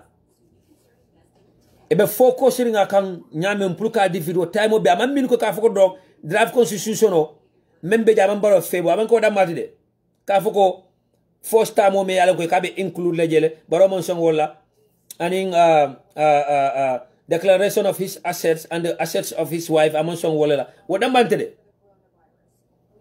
they intentionally defeated the draft constitution because they want to go back to the 1997 constitution ala mani hakilo la yake taunte yala kan pulka draft constitution in defeat pro kana tama because they want to go back to the 1997 constitution because italian muta ko 1997 constitution welo ada disqualify nil already so italian debate men bekete wala sabu I'm so disappointed in that National Assembly member something Mbaw Alaji Mbaw bila kata si media house soldo aka bogus exisol di ka foko nyin draft constitution man somebody Cristiano la do be jay amang Cristiano sambandia aka bogus information samana melan ko afana ko behind the scene that's not the reason why he voted against the draft constitution. So draft constitution ya defeated intentionally just because they want us to go back to the 1997 constitution. But it will be a miracle so no ani dankene yako 1997 constitution where lawyer about disqualified. So lawyer about disqualified no wala mutele problem do. Wala nalmen be tankala kafola mi ko karambalo da malebeje. Alman tankala kafola kafo mi ko clueless individuals da malebeje. Alman tankala kafo mi ko semi-illiterate individual da malebeje. So it will be a conclusion also and they make President Barrow to believe that ko draft constitution ni ya the 1997 constitution ni ya bane bilo ya dabo dia muta bomo jolong wala mbila koko kuta kering dunia luwata kering dunia member to stop la from contesting in the 2021 election naman ka sayat kala da bana kata lola num famba fala by force aylo by force. So they intentionally defeated the draft constitution pulling namur back to the 1997 constitution. Nilu ada wona moli alu nung in the beginning nung ko kolbe kala dun tenne ite age limit ni bola ko age limit ni ta bonda nung constitution ko na dibitoli bele moti nak be blem la wala ye mistake ko menke I bele moti bela UDP député lemba fa NRP député lemba fa doy député lemba fa PPP député lemba fa GDC député lemba na député be mistake kiline ko lam bili different dun ta député bongo de force loi ye mon ko topoto wala mu ni la patio ye bay you will still not lose your seat as a National Assembly member. One other backfire baker.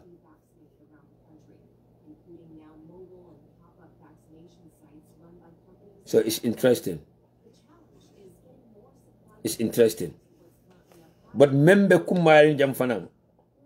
Walamu, we have to be on top of the games. Tit for tat, fire to fire. We have to make sure that ko momo shelter menka. Momo memoy ya fintidi. Exposing them 24/7 on a daily basis. Right now.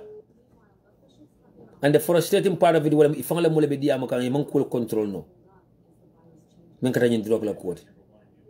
Nin tax force men kana. Dunia man interest raja. We don't even know who are involved in this tax force. And it might be investigation because kuto bolaji. Na ni ku ya ko betar la damen damanding. Abala fabe warla Gambia do lata o de do tamal lala bala ñinem kuri mel xabe kelala ñana ale jiko ale alal haklo bondi walam TRRC la do ko be kala kensenati alhamdulillah to ñal wañata ala fa ngam aki to ñal findira ko dul bi ya lontala already, but the victims will not be compensated. The criminals will not face justice. The perpetrators will not pay for the price.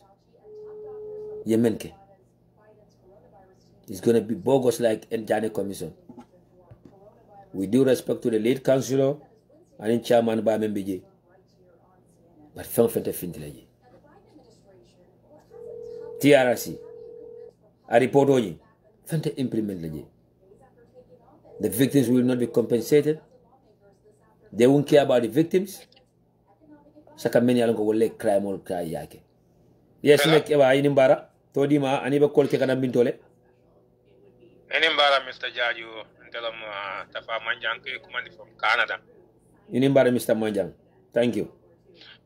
Inimbara ila dia mol be betia mbe be jaila. Abaraka bake. Be lamoral be kontona from diaspora jang kata fu Gambia. Abaraka. Yo, so left a mill la fala jedro any na for the dollar dia momo Mr. J from Canada too as well. Ambassador la mina wala mai I discussion of min jibe kunun Amad Jite. Amad Jite mu te mi alon ko abesirin Canada janne. First of all, Ahmad Gite mu molti mi alonko is a fake. Hani ya introduce for platform to nyami ko ate mu communication engineer this bogus. It's not an engineer. Okay. Inyante wala makla first of all. Okay. And Ahmad Gite should know that in Canada, to call yourself an engineer is illegal. Even if you get engineering degree, you need to work for 2 to 3 years and get certified by what is called professional engineering organization in Canada for you to call yourself an engineer. The guy didn't have any degree in electrical, chemical, computer, or any engineering field. And he's going to Gambia claiming himself he is a communication engineer. That's bogus. Now left alone, in Canada, if you have a degree in any engineering, be it chemical engineering, mechanical engineering, electrical engineering, telecommunication engineering, you get your ring. Okay. Alafa ring with the first place. The guy is a fake. Yajele Amadou Nyol Kata Gambia kasi. Even with the cabinet, Ahmadu is not even fit to sit the university at to Carleton University, can sit even African Student Union organization. He is not fit. So into government, people like Ahmad Gide, ko patronize to go and sit in the cabinet. What that tells us? What does that tell to the rest of the world? Salif Kemo Baronyol. Exactly. Baba Janyo. That tells us that government is below standard. So that's the lowest of the lowest of the lowest. Okay. Gambia and Banco de Mi Alonco ni left the football win. Yeah. We send our best team to represent us. Gambia ni left the Olympic ni medal winner. We send people like Gina Bass to come with something. But what do we put in our government? Do we put a winning team in our government? Never. To meet the challenges of this competing world. People like Ahmad Gide, people like Henry Gomez. You think these are the people, me along, they will put Gambia at a high standard? It's not going to happen. Never. Okay, and now comes this drug saga. Imagine this drug was brought by UDP. Do you think they will catch them by now? For a team o ni la kido le kamane kata wo zone men bita kan num fenkala koda saj kan yakumba jaite la broda. Exactly. Itata no ma drug kese killing itata wala no. They were everywhere. Silol fongo bulokta. Exactly. This government is a piece of joke. It's a joke. It's a disgrace. Yajele mol camera ko Londo is not important. Londo is very, very important. Londo is very, very, very important. Tubabol ko garbage in, garbage out. You don't ibuka fenko atondi ka nyadi ibuka cheche okay kabo kono you expect yellow finti. So we are getting the output input here. Yeah. So ndobe Gambian call down la minna wala mnyinti ko. Ni sonda for Gambia ka drug centered. Yeah. Every single person will pay the price for that. No doubt about it. Me, I travel extensively to Caribbean.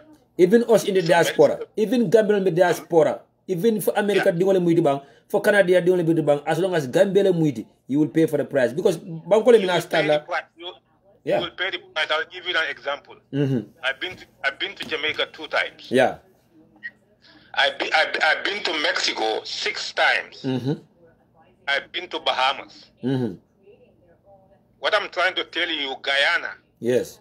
Because of those drug activities, it's like a hell on earth.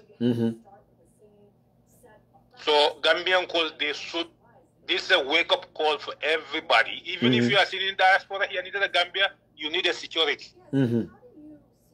Otherwise, your life is not safe. So this Barrow government, they are playing with people's life. This is where the red line is. Gambians should say this is the red line. So the Gambian call down from coast to coast, Carton to Koina, diaspora to Gambia. Yeah. And being a stand and make sure that go in total mayhem that is happening in the Gambia, we make a stop to it. Definitely. The psychophants like Ahmad Gide, the psychophants like for Baba Jalab. I don't even watch that idiot.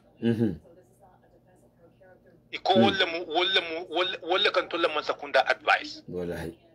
What do you expect? Failure upon failure. I tell you, Ahmad Gide is not even fit. The university attend, the African Student Association, he will not even be a chairperson over there. So you call the controller Mansakunda president advice for Laba Wakata see what the cabinet meeting. This is a piece of joke. No, it's more than a joke. It's a joke. No, it's a joke. And it's a national embarrassment. That tells you that this government doesn't know their left and right.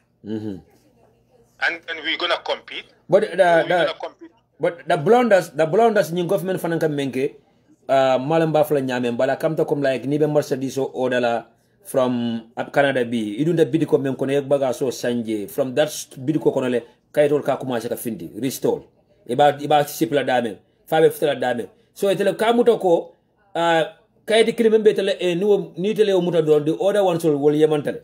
So this insider is telling me that if you trace the route, it tells you that without a government official being involved in it or someone close to power. And then the quantity of the drug in anywhere in the world, what a talano dulado without someone close to a power, either dictator or more pharmacy member involved in Kokono. You cannot buy 1 ton of drugs or put a ton of drugs in a container, not to talk about 2 or 3 tons. Me alongo amanka masakundala modi wala president me alongo akonya drug dealing be nyame ikayele president saba wala president nani in a country bebe involved nga kono banku nani le president be katra involved ning container kilim wala ko kono le ala banta damen drug wol taka finti. Exactly. But this is the reason why not the international community didn't involve on this, the Interpol. Gambian call from Yep. Yeah, because right now it's out of control because the Interpol is involved So saying at the Mabono. Yeah, because that container kafita Gambia a terrestrial already, so they were watching and following it. So I think these are one of the reasons. I'm not very sure of that, but this might be one of the reasons. Member sabe after Gambia will ko fay yele ye banga kana yele because na yele balonal because they are tracing it already. Exactly. Yeah. Exactly. Yajele Mr. Jaju na mol kalam fu kolenke baken. Yajele o kidol min naraji over man for I forgot the exact amount for 1,200 leban for 2,000. It was 1,000. It was 1,312. No money, 1,312 kilo. Exactly. Yajele wolmu wake up call the for banko money. Nimin kamira ko fo be NPP le ban fo be GDC le ban ko atete mada. It's gonna touch every single person. Yeah. But I'm not gonna wake up quality, but because you draw container for Koro Wanyara Wodo, or Chocho one woman Bilaka Okola, this is the fourth one. Okola, Sabaduntale, Fuladuntale, plus that one, and then you may ten. But Abubakar Mendudi. And more poro to many olom. Exactly. Yeah. And this is destroying our society slowly. Yeah. Slowly, this is how it's going to destroy, and then it's going to make Gambia, which used to be the most safest place in the whole world, it's going to be the worst and the most dangerous place in the world. You add the poverty on top of that, Gambia is going to be like a hell on earth. Yeah. Right. Yeah. So, definitely, I'm more Filipina jam for la moral be kontona. Abaraka. But for the Gambian colleague, let them all be steadfast and watch. He advised me, dealer, Nini Mafia government of Benyola, you watch out. Okay? Yeah. And Bafala Molbe, Bega police or the Mobe, watch out. Ali New Koma Gibe. Because all what matters to these guys is mighty dollar. Yes. They want to be rich fast. And they will die fast as well. Definitely. I'm sure you know that an average household income in North America, the combined family whole income in North America is about $65,000 US a year. Yeah. This means that husband and wife working together. If this president can give $500,000 to one person, guess how much money he has? Common sense. This is a very good point here. Because someone doing two jobs, for example, someone doing two jobs or three jobs, after filing your tax, you make like a 75. In fact, that was a threshold qualification. Member Sabla, you'll be able to receive the COVID fund. If you are making more than 75,000 to 99,000, you'll not be qualified to get the money. But if you are making 75,000 less, you'll be qualified to make money. So say, 75,000 by 2 is like 150,000. And the president is giving that, more than that to one individual. More than that to one, because $150,000, woman, $1 million is. Exactly. I don't know about giving $5 million to Eka4. Exactly. So Mr. Judge, you want to because even in North American standard, European standard, okay?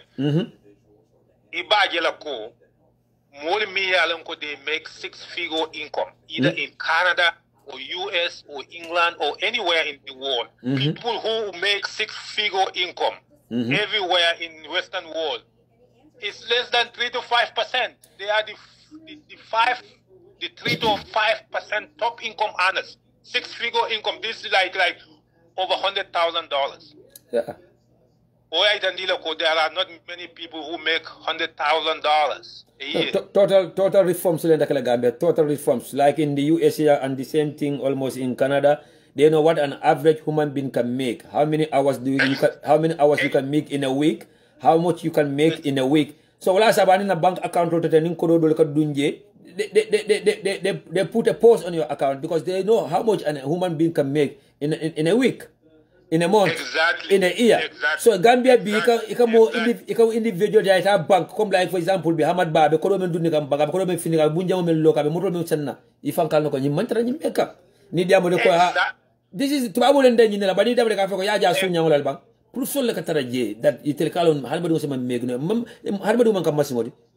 Sana BB. Yeah. Sana. Yeah. BB ni ite B, inte B. Yeah. Ni Aston Martin Borondila US. Yeah. They will investigate you.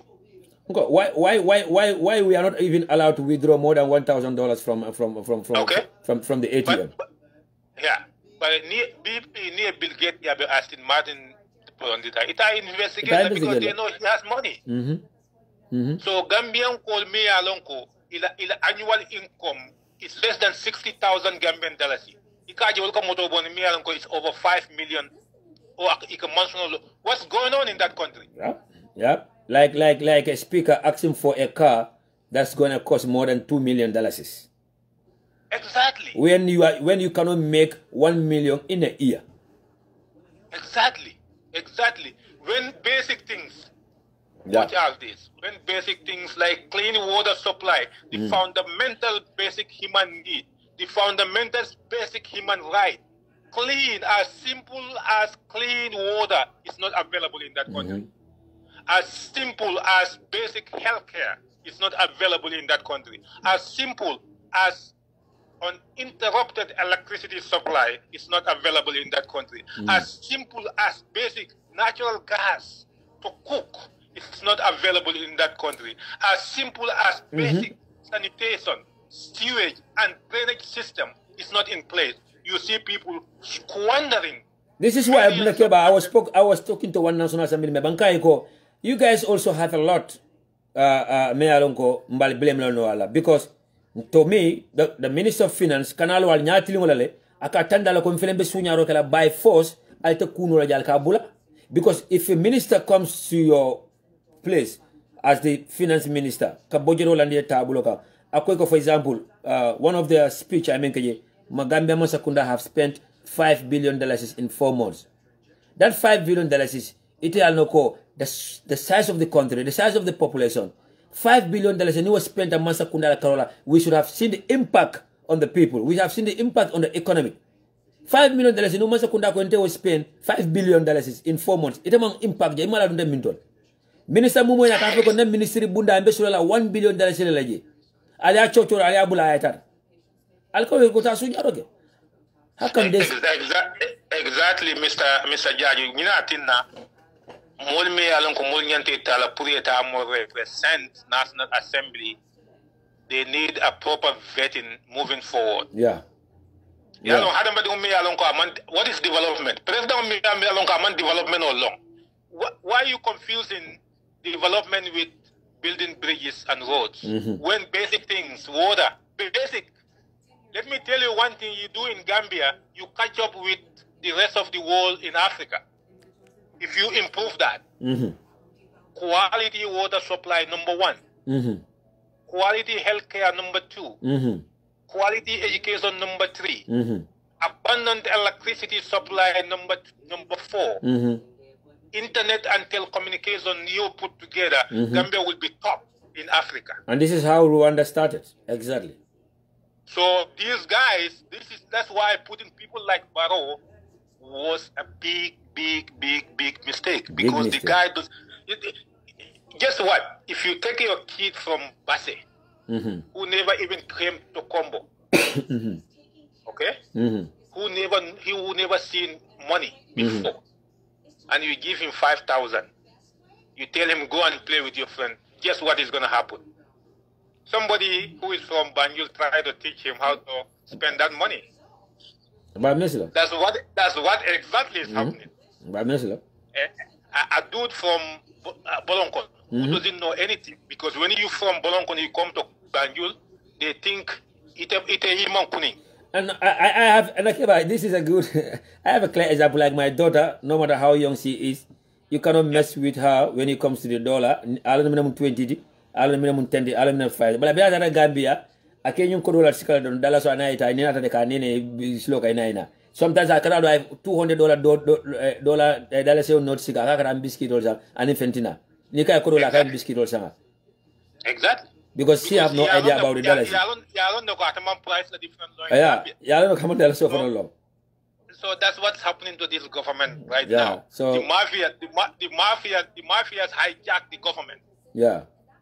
And then they're trying to tell him, look, the first thing what they do, they tell him that the way you dress is even not appropriate. We're gonna change the way you dress. Boom. Nakeba exactly Billy ala koda renovate.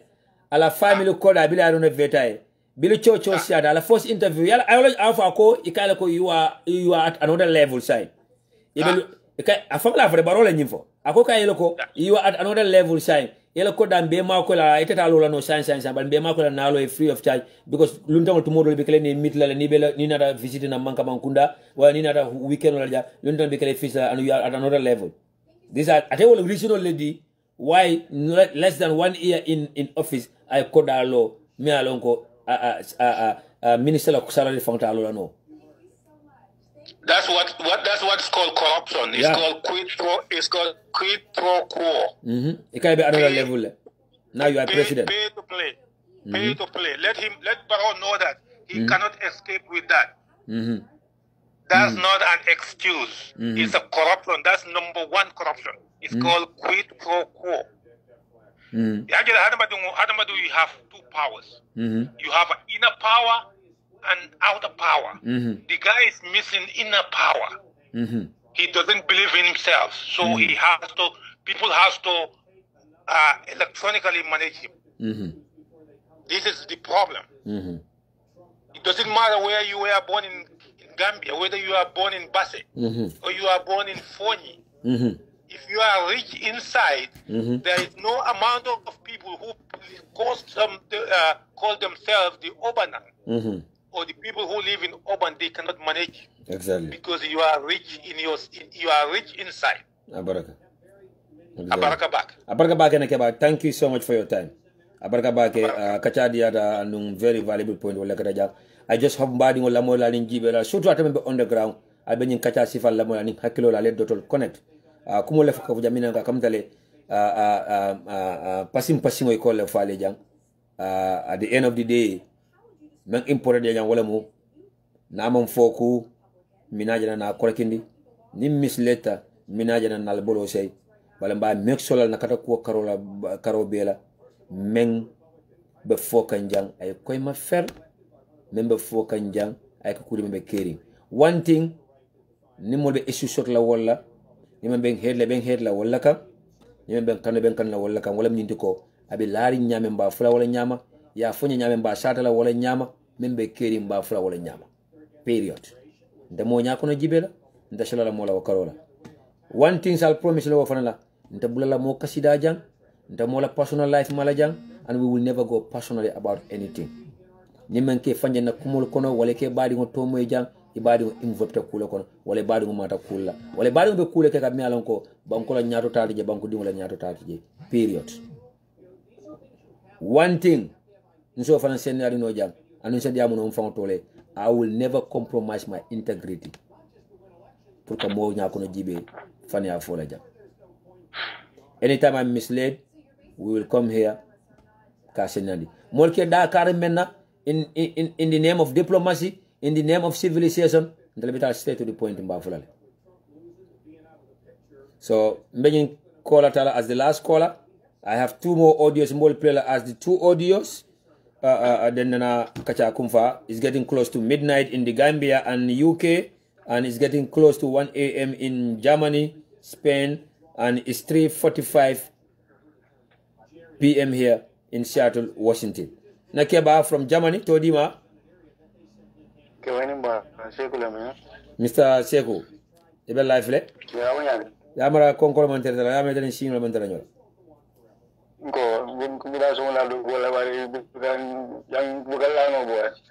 Yung program lu kering kay do bola man. Abaraka baki. Thank you for the support. Yeah, comme defan lefta comme jam bol bi dan comme te borom sa bon no is very simple. Because momo be an go bijang.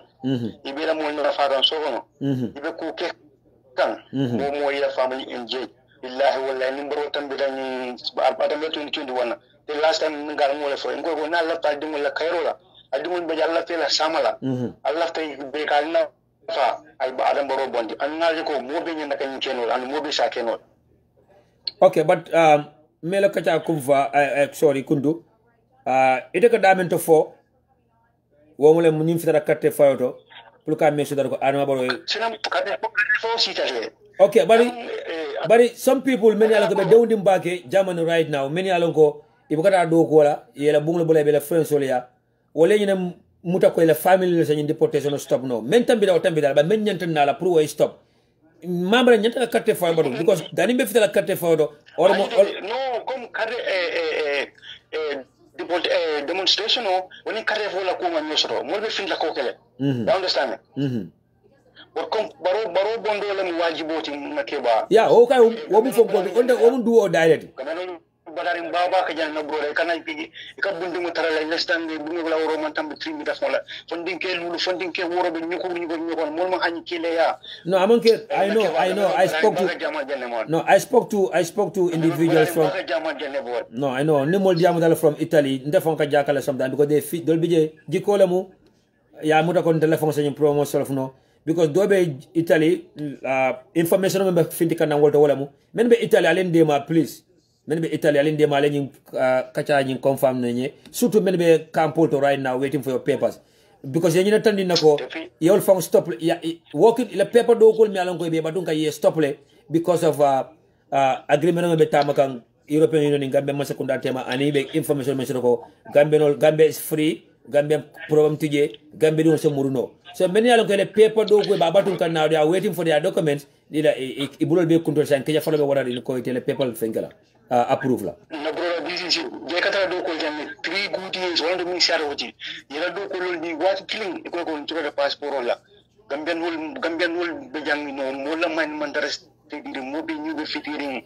kam to ko nataro ko dole be kering yaay holla min mo da national GB sena mo bi jangi no they are living good sena najira ngum be gambian wuti jang gambian wo be do shilari gambian wo be do kidoro farin han letaro fo na wol soro letaro fo This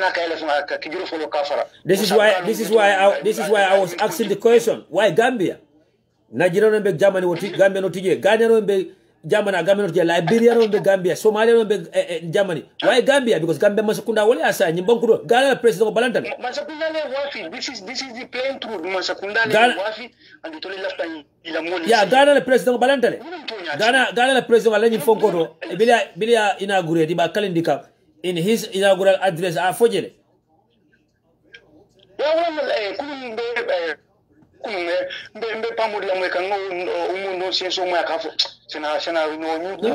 So, sir, this is the problem. Gambia will be sitting. Another coffee do call a protect la.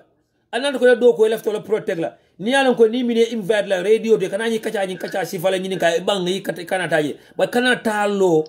But official nobody bushala kenyon ko. Mem findida diamuta. Akafo Gambia no be sitting Gambia almal fan nafa no almal la mol nafa albi al mentre feneje ñaanu yal be munu na jang inna lillahi otata bidal no kana wulu danko wulu mu hasido le do otini so le mundi bala baadi go be jele me ajabi audio be mbulu jande fana audio moy di wala mam fo dan ka play bala baadi go be jele me ajabi adam boro pour ka bunja Gambia dum be ñi do pati to yalla last time ne ko len ko ndem man ka UDP di nana ko fanel aussi last week ko non ka ko pido ay fe mun adam boro ka bunja sena ñim Gambia be ka wajibu ko di nana ka funu ma adam boro bondi la ho ni mo adam boro bondi la banko Gambia be fola Gambia la le la ki ba Senegal bi nan na banko kay bi na mul fala bi na mul bi tagira ka le bi te yaay bi la le bi sinola Gambia dum bu ka hani kata ko ga Senegal hani boda ko sino alon ko be chagla ko di jawola Gambia dol fona banko kam man na karo sponsor no inside our own country yang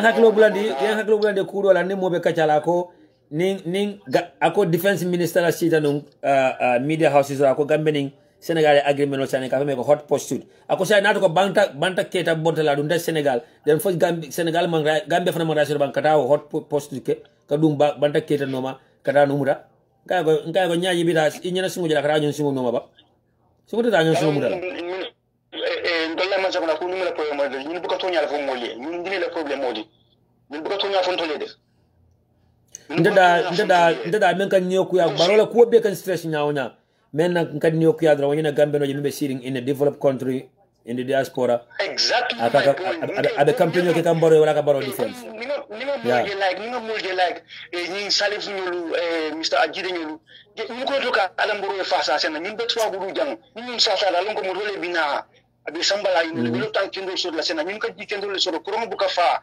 everything is okay ndola banko kan bi na si jor di man betea musol be faka every day dikendo te Gambia corona system internet is expensive sena fondo nyana kare mbo to ngo yalo ñi mol fonkel ignorance export le every single fa ameji de fon ma sa fa ko ino ngabri jol lole na silo dokule mulla bolube kole yarin internet be expensive ring sena fa ameji de fon ma sa fa ba ameji de fon ma sa fa ko ako he knows or he now feels why Gambians are crying when it comes to the expenditure. Yeah. I read that post among almost for 17,000 I will spend in Gambia so far on internet. So sign. You know, for decades, sign.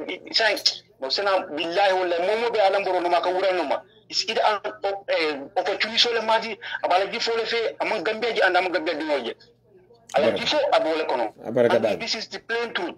Because momo ya ko ibe Gambia sena kuno ala ko ndol mbede narra non ko 100 euro ngol ki namo le pour dafanso ala ko bi we spend like 200 euros because sena tout c'est is almost $30 sena na broda always is very expensive in Gambia now so makara tamakan ala mboro ka mo ko development na bi jol kele mo la bolu nya fo mo so nya le ko development ide mo development Gambia ante ko understand. Okay, but the thing is that atata nada comme like katefa wala mu ku oktidi bal katefa da nembe fitalama ku jamal be siloka melam ka ente takulla anu gambeno be nyenta wulla na nyo sensation karola ka kibaro fitan nyoma ndilano katefa do straight wonyama katto fay da nembe da katefa do ku jamal be tabikan duma ku jamal be lefta ka tinyaro ka dame wala mu IEC right now gambeno be nyenta focus la IEC kanne when it comes to the election lola karola there will be no election in the Gambia and it's still going to be that there will be no election in Nyoka.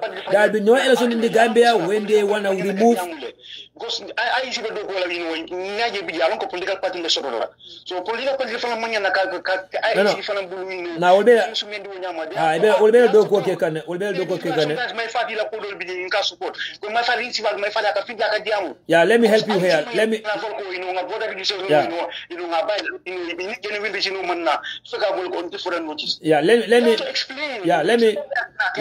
yeah let me help you here.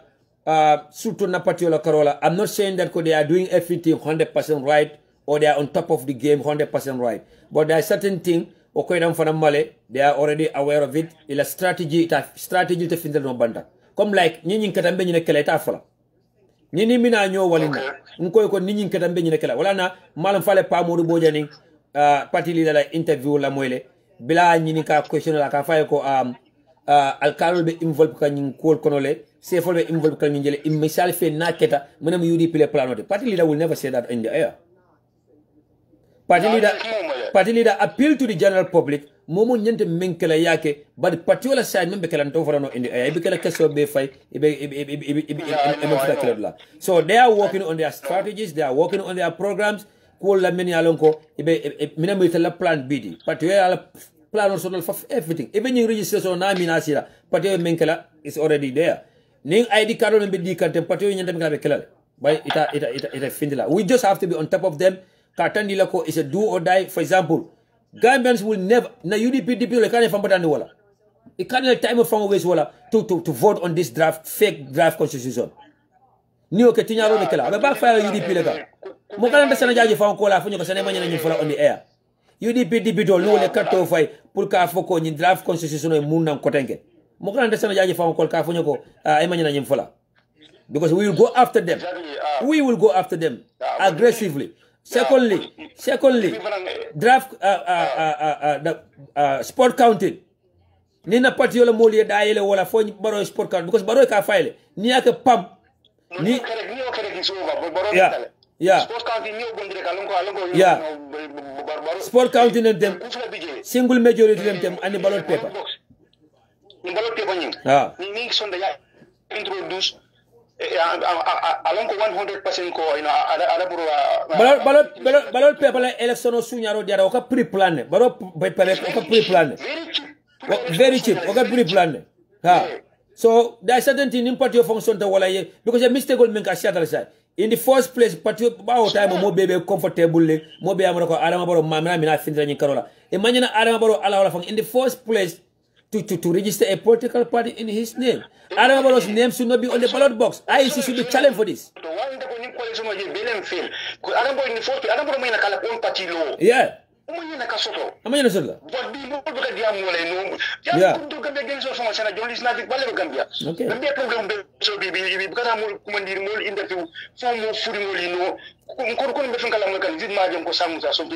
Bini dunia banku dola mnyitete. Ni banku dunia banku dola na media houses ben yanta panelists will invite them from the police force, from the navy, from the drug squad, from the PIU to talk about this drug issue. Ya kachake. Exactly. None of them will talk about it because of course you know that about COVID-19 colonial.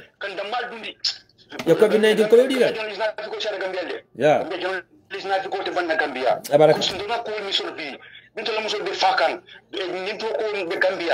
But nobody talks about that. No, sign ba commencer la be tol dol fala jande. Anu be lefla be gamelo be nyinin kala nyinela. Na dia mo NPP ngol be diamu la dawda because be diamu kay ni da malte ma say. Minane say be president Barrow blame la for inviting Silaba Samote. Bilande yebaro fo NPP moti yo malan ko Silaba Samote drug deal. Why say be kaso tete le kana fo. Minane president Barrow fonction daga Silaba Samote sutanda fana when they know that was Silaba Samote drug deal. Last time mantra fengala moy kan that man ne ko den pamol re da kan indro ke ka bo sila bay ko no do ko kamanan fe buga wa fi jenne ko do ka tu jenne ko fa lu ka dis useless man because ito ko ni nyi dole dum to nyala ne ke ko matul mbaya si fa ko nonsense ko si fa ko ka mo le kan fandi wala no do ko kamanan do ko ka wa fi jenne buga wa fi jar ko do ka tu jenne ko fa lu ka dis adam bro mol mi fongo na kindare fongo la fongo Abaraka bag. No. Yes, abaraka bag. Thank you so much. Abaraka. Yeah, abaraka bag. Abaraka. Mbadi wala mbadi ya. No, definitely. Ndemo modo wala ndeleben take kanade. Ndeleben take kan. Alo. Yeah, ndeleben take kan. Akundi mo fon kay antela telephone call wolu ndeleben take kan. But we don't gonna give up. Every day another problem. Yeah. Every day is a new problem. Don't be kinola. No. Don't be okay. Dente me experience oda bala think that she abada ode. Ndeme experience oda. Baraka. Gambia no ko bela na manka political karola ani na Gambia musole fele nyi taba ko mbe kerinte. I talk to women. I call women. You can bala life. Some of them are defending in tobacco. Some of them are telling me the benefits. You can mention the anala kumaya. Alaman tankala lon baliala. Alaman tankala faham ya baliala. If they tell you that the majority of a particular population or certain percentage of certain population in a particular country is semi-illiterate wala la miranyal nim no alman be tankala mbadi ngolu membe ngol ga yaketo nun kombe kola tal jang ko ga so kudala I know it's 12 midnight in the Gambia, UK is 1 a.m. in Germany, Sweden your sifal, Spain your sifal, it's 4 p.m. here and 7 p.m. in the east coast of the United States. Men come to New York, Washington DC ñol. Odo nal no ko bena last audio le play le jam yalan ko nyancho Ibrahima Chanele yake pour ka mo jabi menketa Oje Jaloti da Oje Jalo PPP. Mbo audio play le janne dan sa programme kum fa auto. Musa Marena is telling me that it's 4 a.m. in Dubai. Thank you. Musa Marena, the president UDP Dubai chapter. Me kontona ni la entire membership be. Mbali wana la monyi last audio la drop from Ibrahima Shane Nyancho na dole amoyle, but for the benefit of those atel me alon kala manyi audio moy insa a play jang nana kacha kumfa wala. I also need to talk to someone before it's gonna be 1 a.m. in the Gambia. Wala 1 a.m. in the UK. So I have to do justice. Let's listen to this audio from Ibrahim Sane. Assalamu alaikum UDP Youth Action Group. Kalu kontong birin kato fokoina albadima Ibrahim Sane le kadia muktia sene mandinko. Natale bi ka kumakan dolu jabi. Dame alonko oje jallo wala kumo foko. Kako amanjare jamme samba kitola bari jamme toro la mel kampan ko kan yol juso nyabbi wala fisada ka jamme samba kitola. This is funny nim funny telefon because oje jallo katinne ko mote la no la sign kado moma fo gambe be jamme samba kan kitola le ayta soron moma fo fana be nyabila kan nay soron hani kasamba kidola wala muninti ko tumirol mel bebe foka façon ni mol beti wande fatele ko ye keban kadwa ko itam be male kuja ma fokan TRRC ani gambe banko kambi silono ya foko be ke dala mara lole kono hanna tar misalo fe amamba be kalama bari ba fokam fana me alon ko atele bula bela fo mu toñati fo de toñati jambe fana nyenta silo sol lale ay nyini kani dolla kaje ko ni le fote ma fo iboda kala male afana ta fo banko mol salon because amunta na mulu malada ta deda ko kay jambe la mol bito nyabbi hanni jambe man ta kido odo metu mirol mel la jambe ko mol baaje la ko jambe le mo so bari akoy tambe male ko dol foda gambia banko kam bay ketan ikete jambe la maralole kono barad amam bodolu kalama dol fanan be fo gay ko atele bula kaki asikoy fatele bula la fatele mi bula na fana silo sodo kalo la ita jamaa bay kamo samba kido la amantin ka bida soron kan kumol le ka fo millialon ko lebida sen kan ne fana e tal fo jojol ya jibe ni nanin kumo to nyaado min anin fana mol man do long so long ni jamme fana silo sodo kadiyam bare oje lo kumo oje katin ko sila nyam konkon ne ma mote la no la because ndela hakkilo e dame ma fo atele ya lon fa dun da kule kono babe silare ninna ko ni jamme silo sodo askeno atelo ko e na hanyare kadu nga oje le je timo kono melbe demonster kan ka bo jamme to justice jamme da luwado ye wena yele ma ka bo hanni ma samma luwado e mol juso nyabbi tanin ka be luwa man tama banko kanko because luwa nyanda sinan la nile ninke ay tonyenne ay yamfema luwa yala tamandiro ke woto mo lo jusol ka sumay baraka be mele ka fodi kalan ni nyokan amunda ko be sedano le fodi kan hani sai ban ni jambe fana silo sodo ka fo me ya membe keri e bayla molbe londo sodlale loyal nin jojol fana cha jibe kumol mel fodani nin kumol mel foda kumobe min to ban kudun fana cha lom iko jamme ninki ayokele wante ko jamme ninki amake yara nillake ko jammele bulala so membi jembe yalo na maralo kono tilimbali yal kidale bara kende al fanan ked ba tilimbali yal mel fanan keda iko atele bulala dol ko atele ko yake saate fanan henta lo la silo sodlale aya foko ndele bulala wante mamba kalama afana at story fo biko ngalon ku jama dun tanyoto gambe dol mutata molle kanna mele ta sada jamme tulo kodo nda me di jamme silo sodo kadiyamu abe kala wanyar baati banko kan askeno ndel mando lu long mbambe jikirindo lambe jutla walla so ndela miroto o jelo munafiki ya kumole kala bante ya kumole akatinne ko momi yalo aman sene yabe nori naman la fanna because jammola ga luwa mantin ka be soron kanne bawdo jey kakko kele ya fo bida kido la elo ya ta yeta wi so kumo mo wodi tu biro na foda aman lo no folo fo tonya wala mu tonyati ni fana me tafo kidi kundulali ya jibe kumo sene mabe min dol so bari ka fo ka mende ka yam fanyo ma manjare ay ta kido la wodo mo o je ngami te nyanda fra TRRC le kanalo ye mel tora do nge juso nyambe nga nyina nga tanyato bar ko juso nyambo te juso sumen ni nola ni malo jumale toro la kan jumale la mo fa kan bota min tole ni man lo juso nyambo te ke na ke da fana mo be tara kam fari nyo kam man bari ya mari lo ay te dani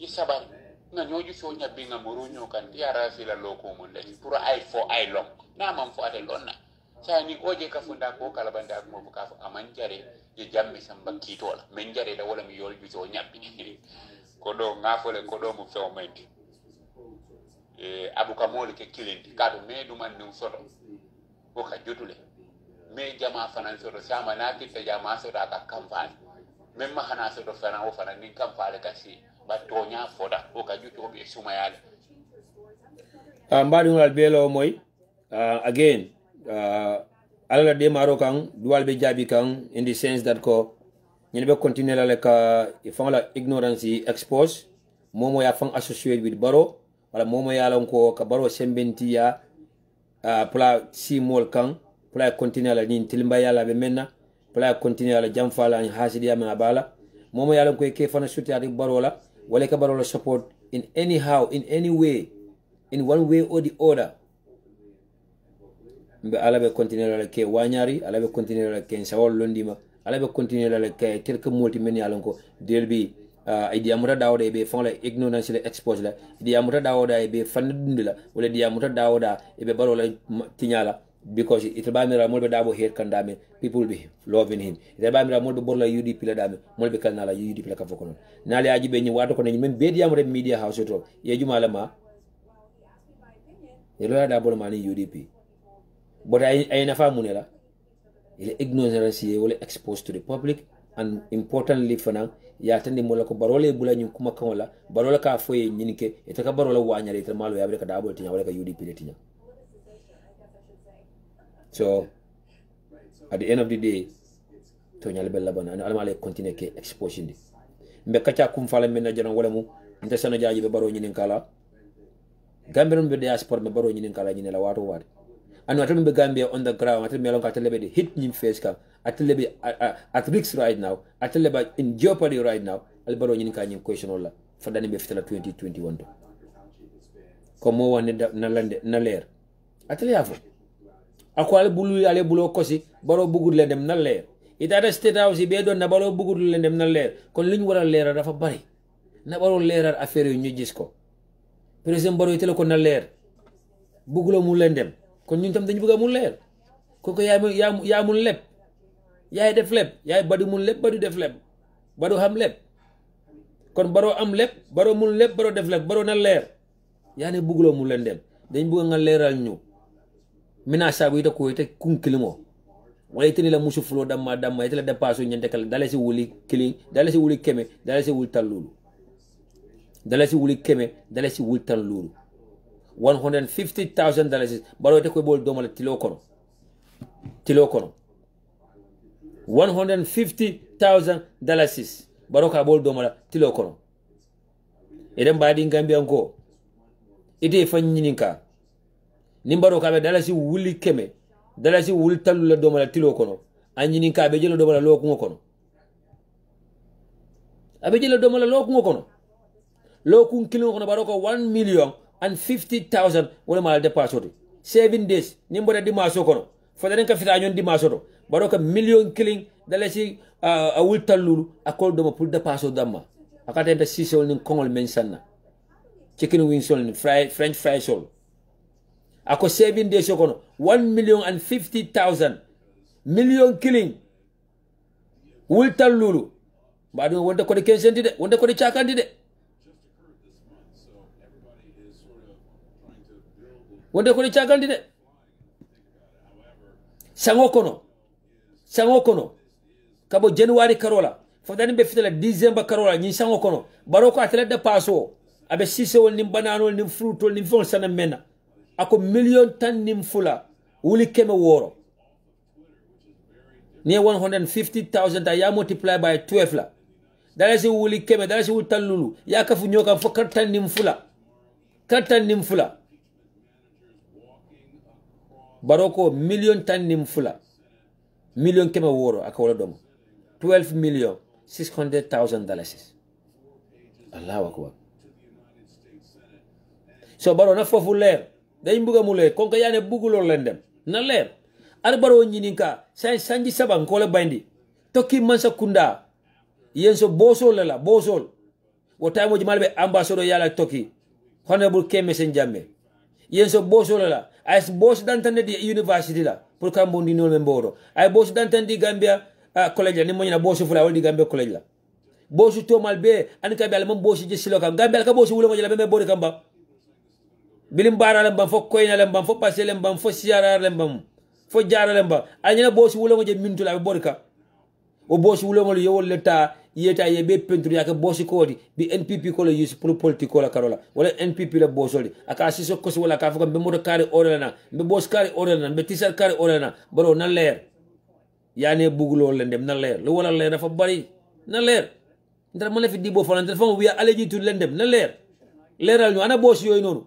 bossol le toki yemen di Gambia masa kundala pour ya di Gambia dingol la public transportation mo beti a Gambia ni mo moto so de Gambia bi bulo be kunto balo na leer yaane bugulo len dem de man waxuma ko kon na leer president Barrow ila musola bank account $35 million wala dunta je $35 million o $35 million so bila finde yale ne fo kibar safilale alko is a mistake. It is mistakenly deposited in your wife's account. So say nin ko dole mi an ko mistake gole tante amuru da manika nali amuru di fanal evidence tandi mo le ko amuru ni le halis bobo anamu $35 million Barrow ya ko wax de ngane bugulo len dem kon na leer parce que ñun mi sa dañ allegitu len dem nañ dem bëgg mu leer dañ bëgg suñ kanam mi leer UDP is all about happiness na leer Barrow ya bu wan ne bugulo len dem na $35 million bi leer.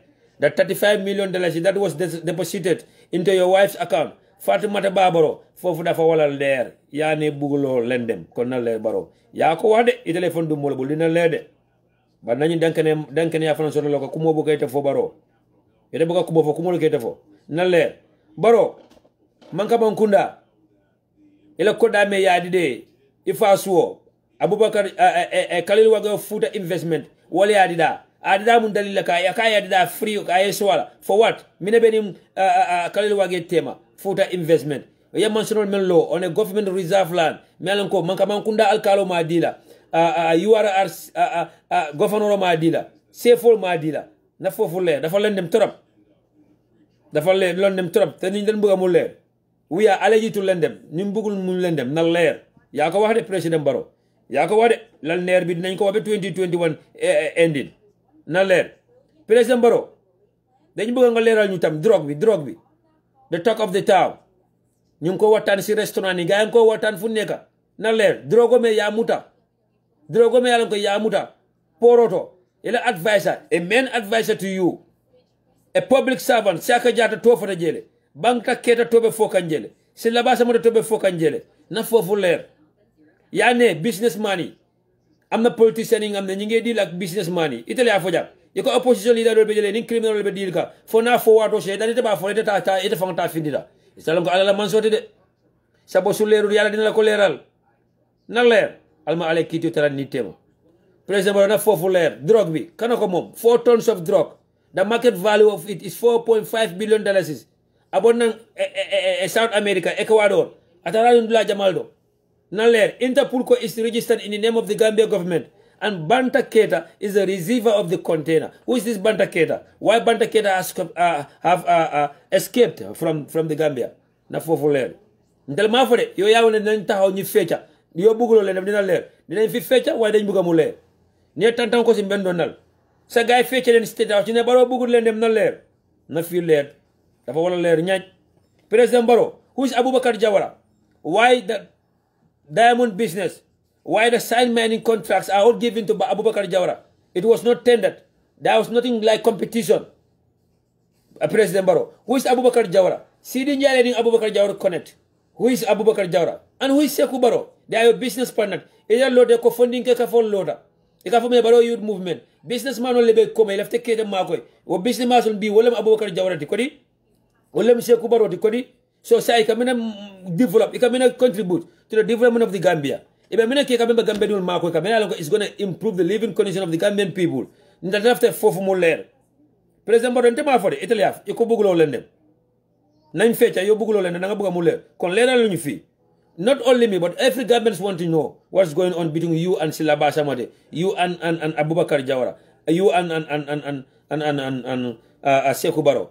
Allota alia for the police department. Alko Abubakar Jawara was given a permit or a license for hunting gun sol imported country. Hunting gun sol. But saying semi-automatic rifle sol. Abubakar Jawara ka wala sambanang. Ikakilol men samba Iran war. Abubakar Jawara ka wala sambalena. Wakilol ka na mintole.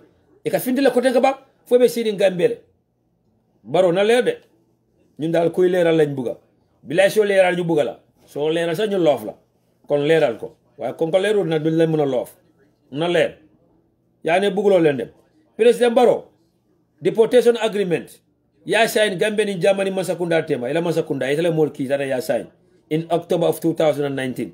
Ebo na ko yela vice president wa ki atata Switzerland. And the Minister of Foreign Affairs ya kaito ni sign. A kaito ni dokumento ni felejal. Section obe jere me atandi mo la ko President Barrow. Iko personnel na fofuler ñun buguñ leen dem. Ñun we are allergic to leen dem. Leen na ñu sonal President Barrow. Nañ dañ buga mu leer. Difference nandi ba Gambia no lefta wala na leer. Idan lota meeting dula idam rek Gambia no be ñaatinu lay ko jog leen ngeen fecha. Barrow bugul leen na fa wara leer. Ko Barrow leeral ñu fofu na leer. Baro drogo mi alon ko yamuta container nyinto a drogo nying amanjani de maja janete dame maja confiscated dame maja yadi international committee dame. We want to know the exact quantity, we want to know the exact value market of it, we want to know ay jani anu nabe jani la the exact quantity même mutata por wala jani la baro na fofu leer yani dafa ya ko wax dama fo de yani bugulo len dafa wala leer. President Barrow lefta ya senyandi, why are you interfering with the job of the IEC? Why you want a company? Me alonko your family member le beje. Ibani ndingo bejele. He left a wole contrago ta from IEC. He left the IEC a contrago di wala for the printing of the voters card, the printing of other national documents as far as our election processes are concerned. Why are you so upset with that IEC contract to be given to your family business member contrago nyunkoro? President Barrow na fofuler. Why IEC should be independent. This is why we call it Independent Electoral Commission. They should be independent. They should be free from interference. Why are you so upset with them? Why Mustafa Njai of Tough Construction invited Ali Moman Njai to State House? Why? Barona Fofulede. Because as long as our election is concerned, as long as IEC is concerned, Nimfeman Lair wala Karola election de Calabaro. Wallahi iba fla ko sana jaaji ba feñe dia mo la jam election te kala Gambia kon na leer ñun bëgguñ leen dem not only Europeans Gambia ni bëgguñ leen dem buñu am Gambia dafa ñu doy courant so da balé fon kayantal nga bëgg sé tek yeb benen leen dem non na leer courant so da balé ambe keri Gambia di bo ambe keri Gambia fon kayantal ina di bido la wakal kon Barrow na leer yalla dafa wala leer. President Barrow, the last but not the least, can you tell us who is the owner of security port at the Gambia International Airport? Me alon ko be $1,000 mutaka Gambia no bulu men kana and ni be fintila. And not only Gambians. Someone called me last time after my show. Akama ga Gambia no damadi. To babol mem fonkata Gambia. Wala other foreigners, as long as you are visiting the Gambia, as long as you landed at the Banjul International Airport, you paid $20 or $1,000. Never fintila fana, you paid $20 or $1,000. Who is Mr. Toure of Security Port, Barrow? Men not a military officer claiming that he's an investor. Many Mr. Cham, a one-time permanent secretary under your office for investment. May Buba Sanya meet, the one-time or former director of immigration. And I want Mr. Cham Fana meet, the financial director at the Banjul International Airport. Who is this Mr. Toure? We want to know him. Can you even help us with the first name? Mr. Toure, the first name. Can you help us with? Baro na fofuler. Baro, $1,000 kilum kanya la poso kono. 1,000 kilum do kada ni Mr. Toure la poso kono. That means one individual is paying $2,000 upon arrival and departing. President Baro na fofuler. Da fa wara leer. Yane bugulo len dem. Na leer. On that note, atal jibela la moy la mbal tentu la mbal jayla. Mbafla lo kala baraka bake. I'm so sorry for taking your time. It's Sunday night in some parts of Africa and Europe. Everybody is looking forward to sanji follow ten lungo odo mbal tent mbal jala for your time. I love you all. Ala baraka bag alma ale continue kan sawo kenye alma ale continue ka jamfantumul wanyar nya wato wat alma ale continue ka mo kurul exposure nye alma te mo kurul fanetra diamula wato wat ke fandung di moy de tok di moy ke fandung di mo de tok it gives of more point alma continue wala but be duala fanan sabante frowru men yalan ko father because they were in the struggle to liberate the Gambia. Alma ala kito training President Barrow tema. Almela hakoy President Barrow muda. May their spirits continues to haunt you for the rest of your life. Mbeduala na saba amen buteda ibalol be dimika nge balwoni saya tema dol nyamnan Cairo fangol soto alma hakoy muda President Barrow. Moma be fe faka diama dal laba faka ko contribute laba fa be la kafol kono ba faka maka njawol kele ko laba faka mola atagelo ko laba mo ba kono a misil malamba kafir laba gurmed laba akaka gambeno le jafabe gambeno le nyotorandika ay money alaftaka nimisande after what we went through in for 22 years alma ala kitotla ni wol betema alma ni wol bela kasaro ay kembe nyala alma ni wol bela kasaro ay kembe nyala kila hormoro ala baraka bake al suto Cairo dia men kam to ko brother Abdoulaye Cissé men kam to ko mbulli Fati men kam to ko nyancho muso jikisane na keba ansu singate brother yaya Sadio ba dembo drame na doy UDP sister Mbase Sambu all the way in the UK. Thank you. Aminata Suware in Sweden, Kadi Sane in Stockholm, Sweden, Kemo Jata also in Stockholm, Sweden, big sister Fatu Jamie also in Sweden, the fans club in Sweden, Baltintulambal Jaila, and men come to copy paste, Aji Yai Zena, Kadi Yai Munanjai, sister Sarata Suwane in Canada, and men come to Dotori Soli. Thank you for your time. Brother Fode Lee in Spain. Na sister Keba Nkotoma Kasamandi Sise of UDP Atlanta chapter. Until Fatu Dabo Jabate also of UDP Maryland chapter. Faija unemba fla barka bake na Keba Bandi Sise in Germany. Inila Musuma Fatu Sila Sise. And that reminds me about Aminata Bakani. Brother Lamin Sise, I will pass your greetings to Pablo Escobar Adama Barrow. Koya Funyamen, inshallah, be Kibaro Nisodole. Mbemul Fanam Continue Jamin Kamako Buba Sani in Karunto Lon Fay and in Kasim Jaminyol. Mbemul Fanam Continue Jamin Kamtoko Mbari Musikendol Aminata Bakani and in Men Kamtoko Sister Aja Fati, Men Kamtoko our Conte all the way in Bakau. And also our and Adama Conte in Seattle, Washington. Binkama Jalika Dabo, Ndingo Shina Alamodi, Abe Seattle, Washington. Animen Kamtoko Jarai Tambedu also in Seattle, Washington. Na lovely sister Fatu Dabo in Colorado. Mbafanan Tentula Mbajala for the support. Ansu Dahaba, Ansu Sise, Esa Jawla, Mark Jane, our brother is in prison at this moment, Facebook prison, for another 20 days. But we're looking forward to see him. Noah Fofana, Musa Sedi, the entire membership of the platform, Jarai Sani, Mfangla Jarai Moti, Soti Jamme, Bayo Sonko, Jarai Fayinke, Dolph Keta, Animen Kamtoko brother Kendo, entire membership, Bebe Tundenbe Jaila, under the leadership of brother Fode Jawla, and him senior man Musa Jamme of UDP UK chapter, and him barrister Joyce Goyle of the United Kingdom. Allah Barka Bake, Badi Wolu. Good night from my end here. Alma Nsawakilenya Kila Hormodo. Until Tuesday. I will be back on Tuesday, 5 p.m. Gambian time, 5 p.m. UK time, and that's going to be 9 a.m. Seattle time. Allah baraka bag. Allah baraka bag. Alma sokaro sial. Allah ke tu ni kuma fada jam mandia. Ni me afanje kuma kono jam memang die. Ni me ni tora kusura na kacha kono jam wala content balia sodoje.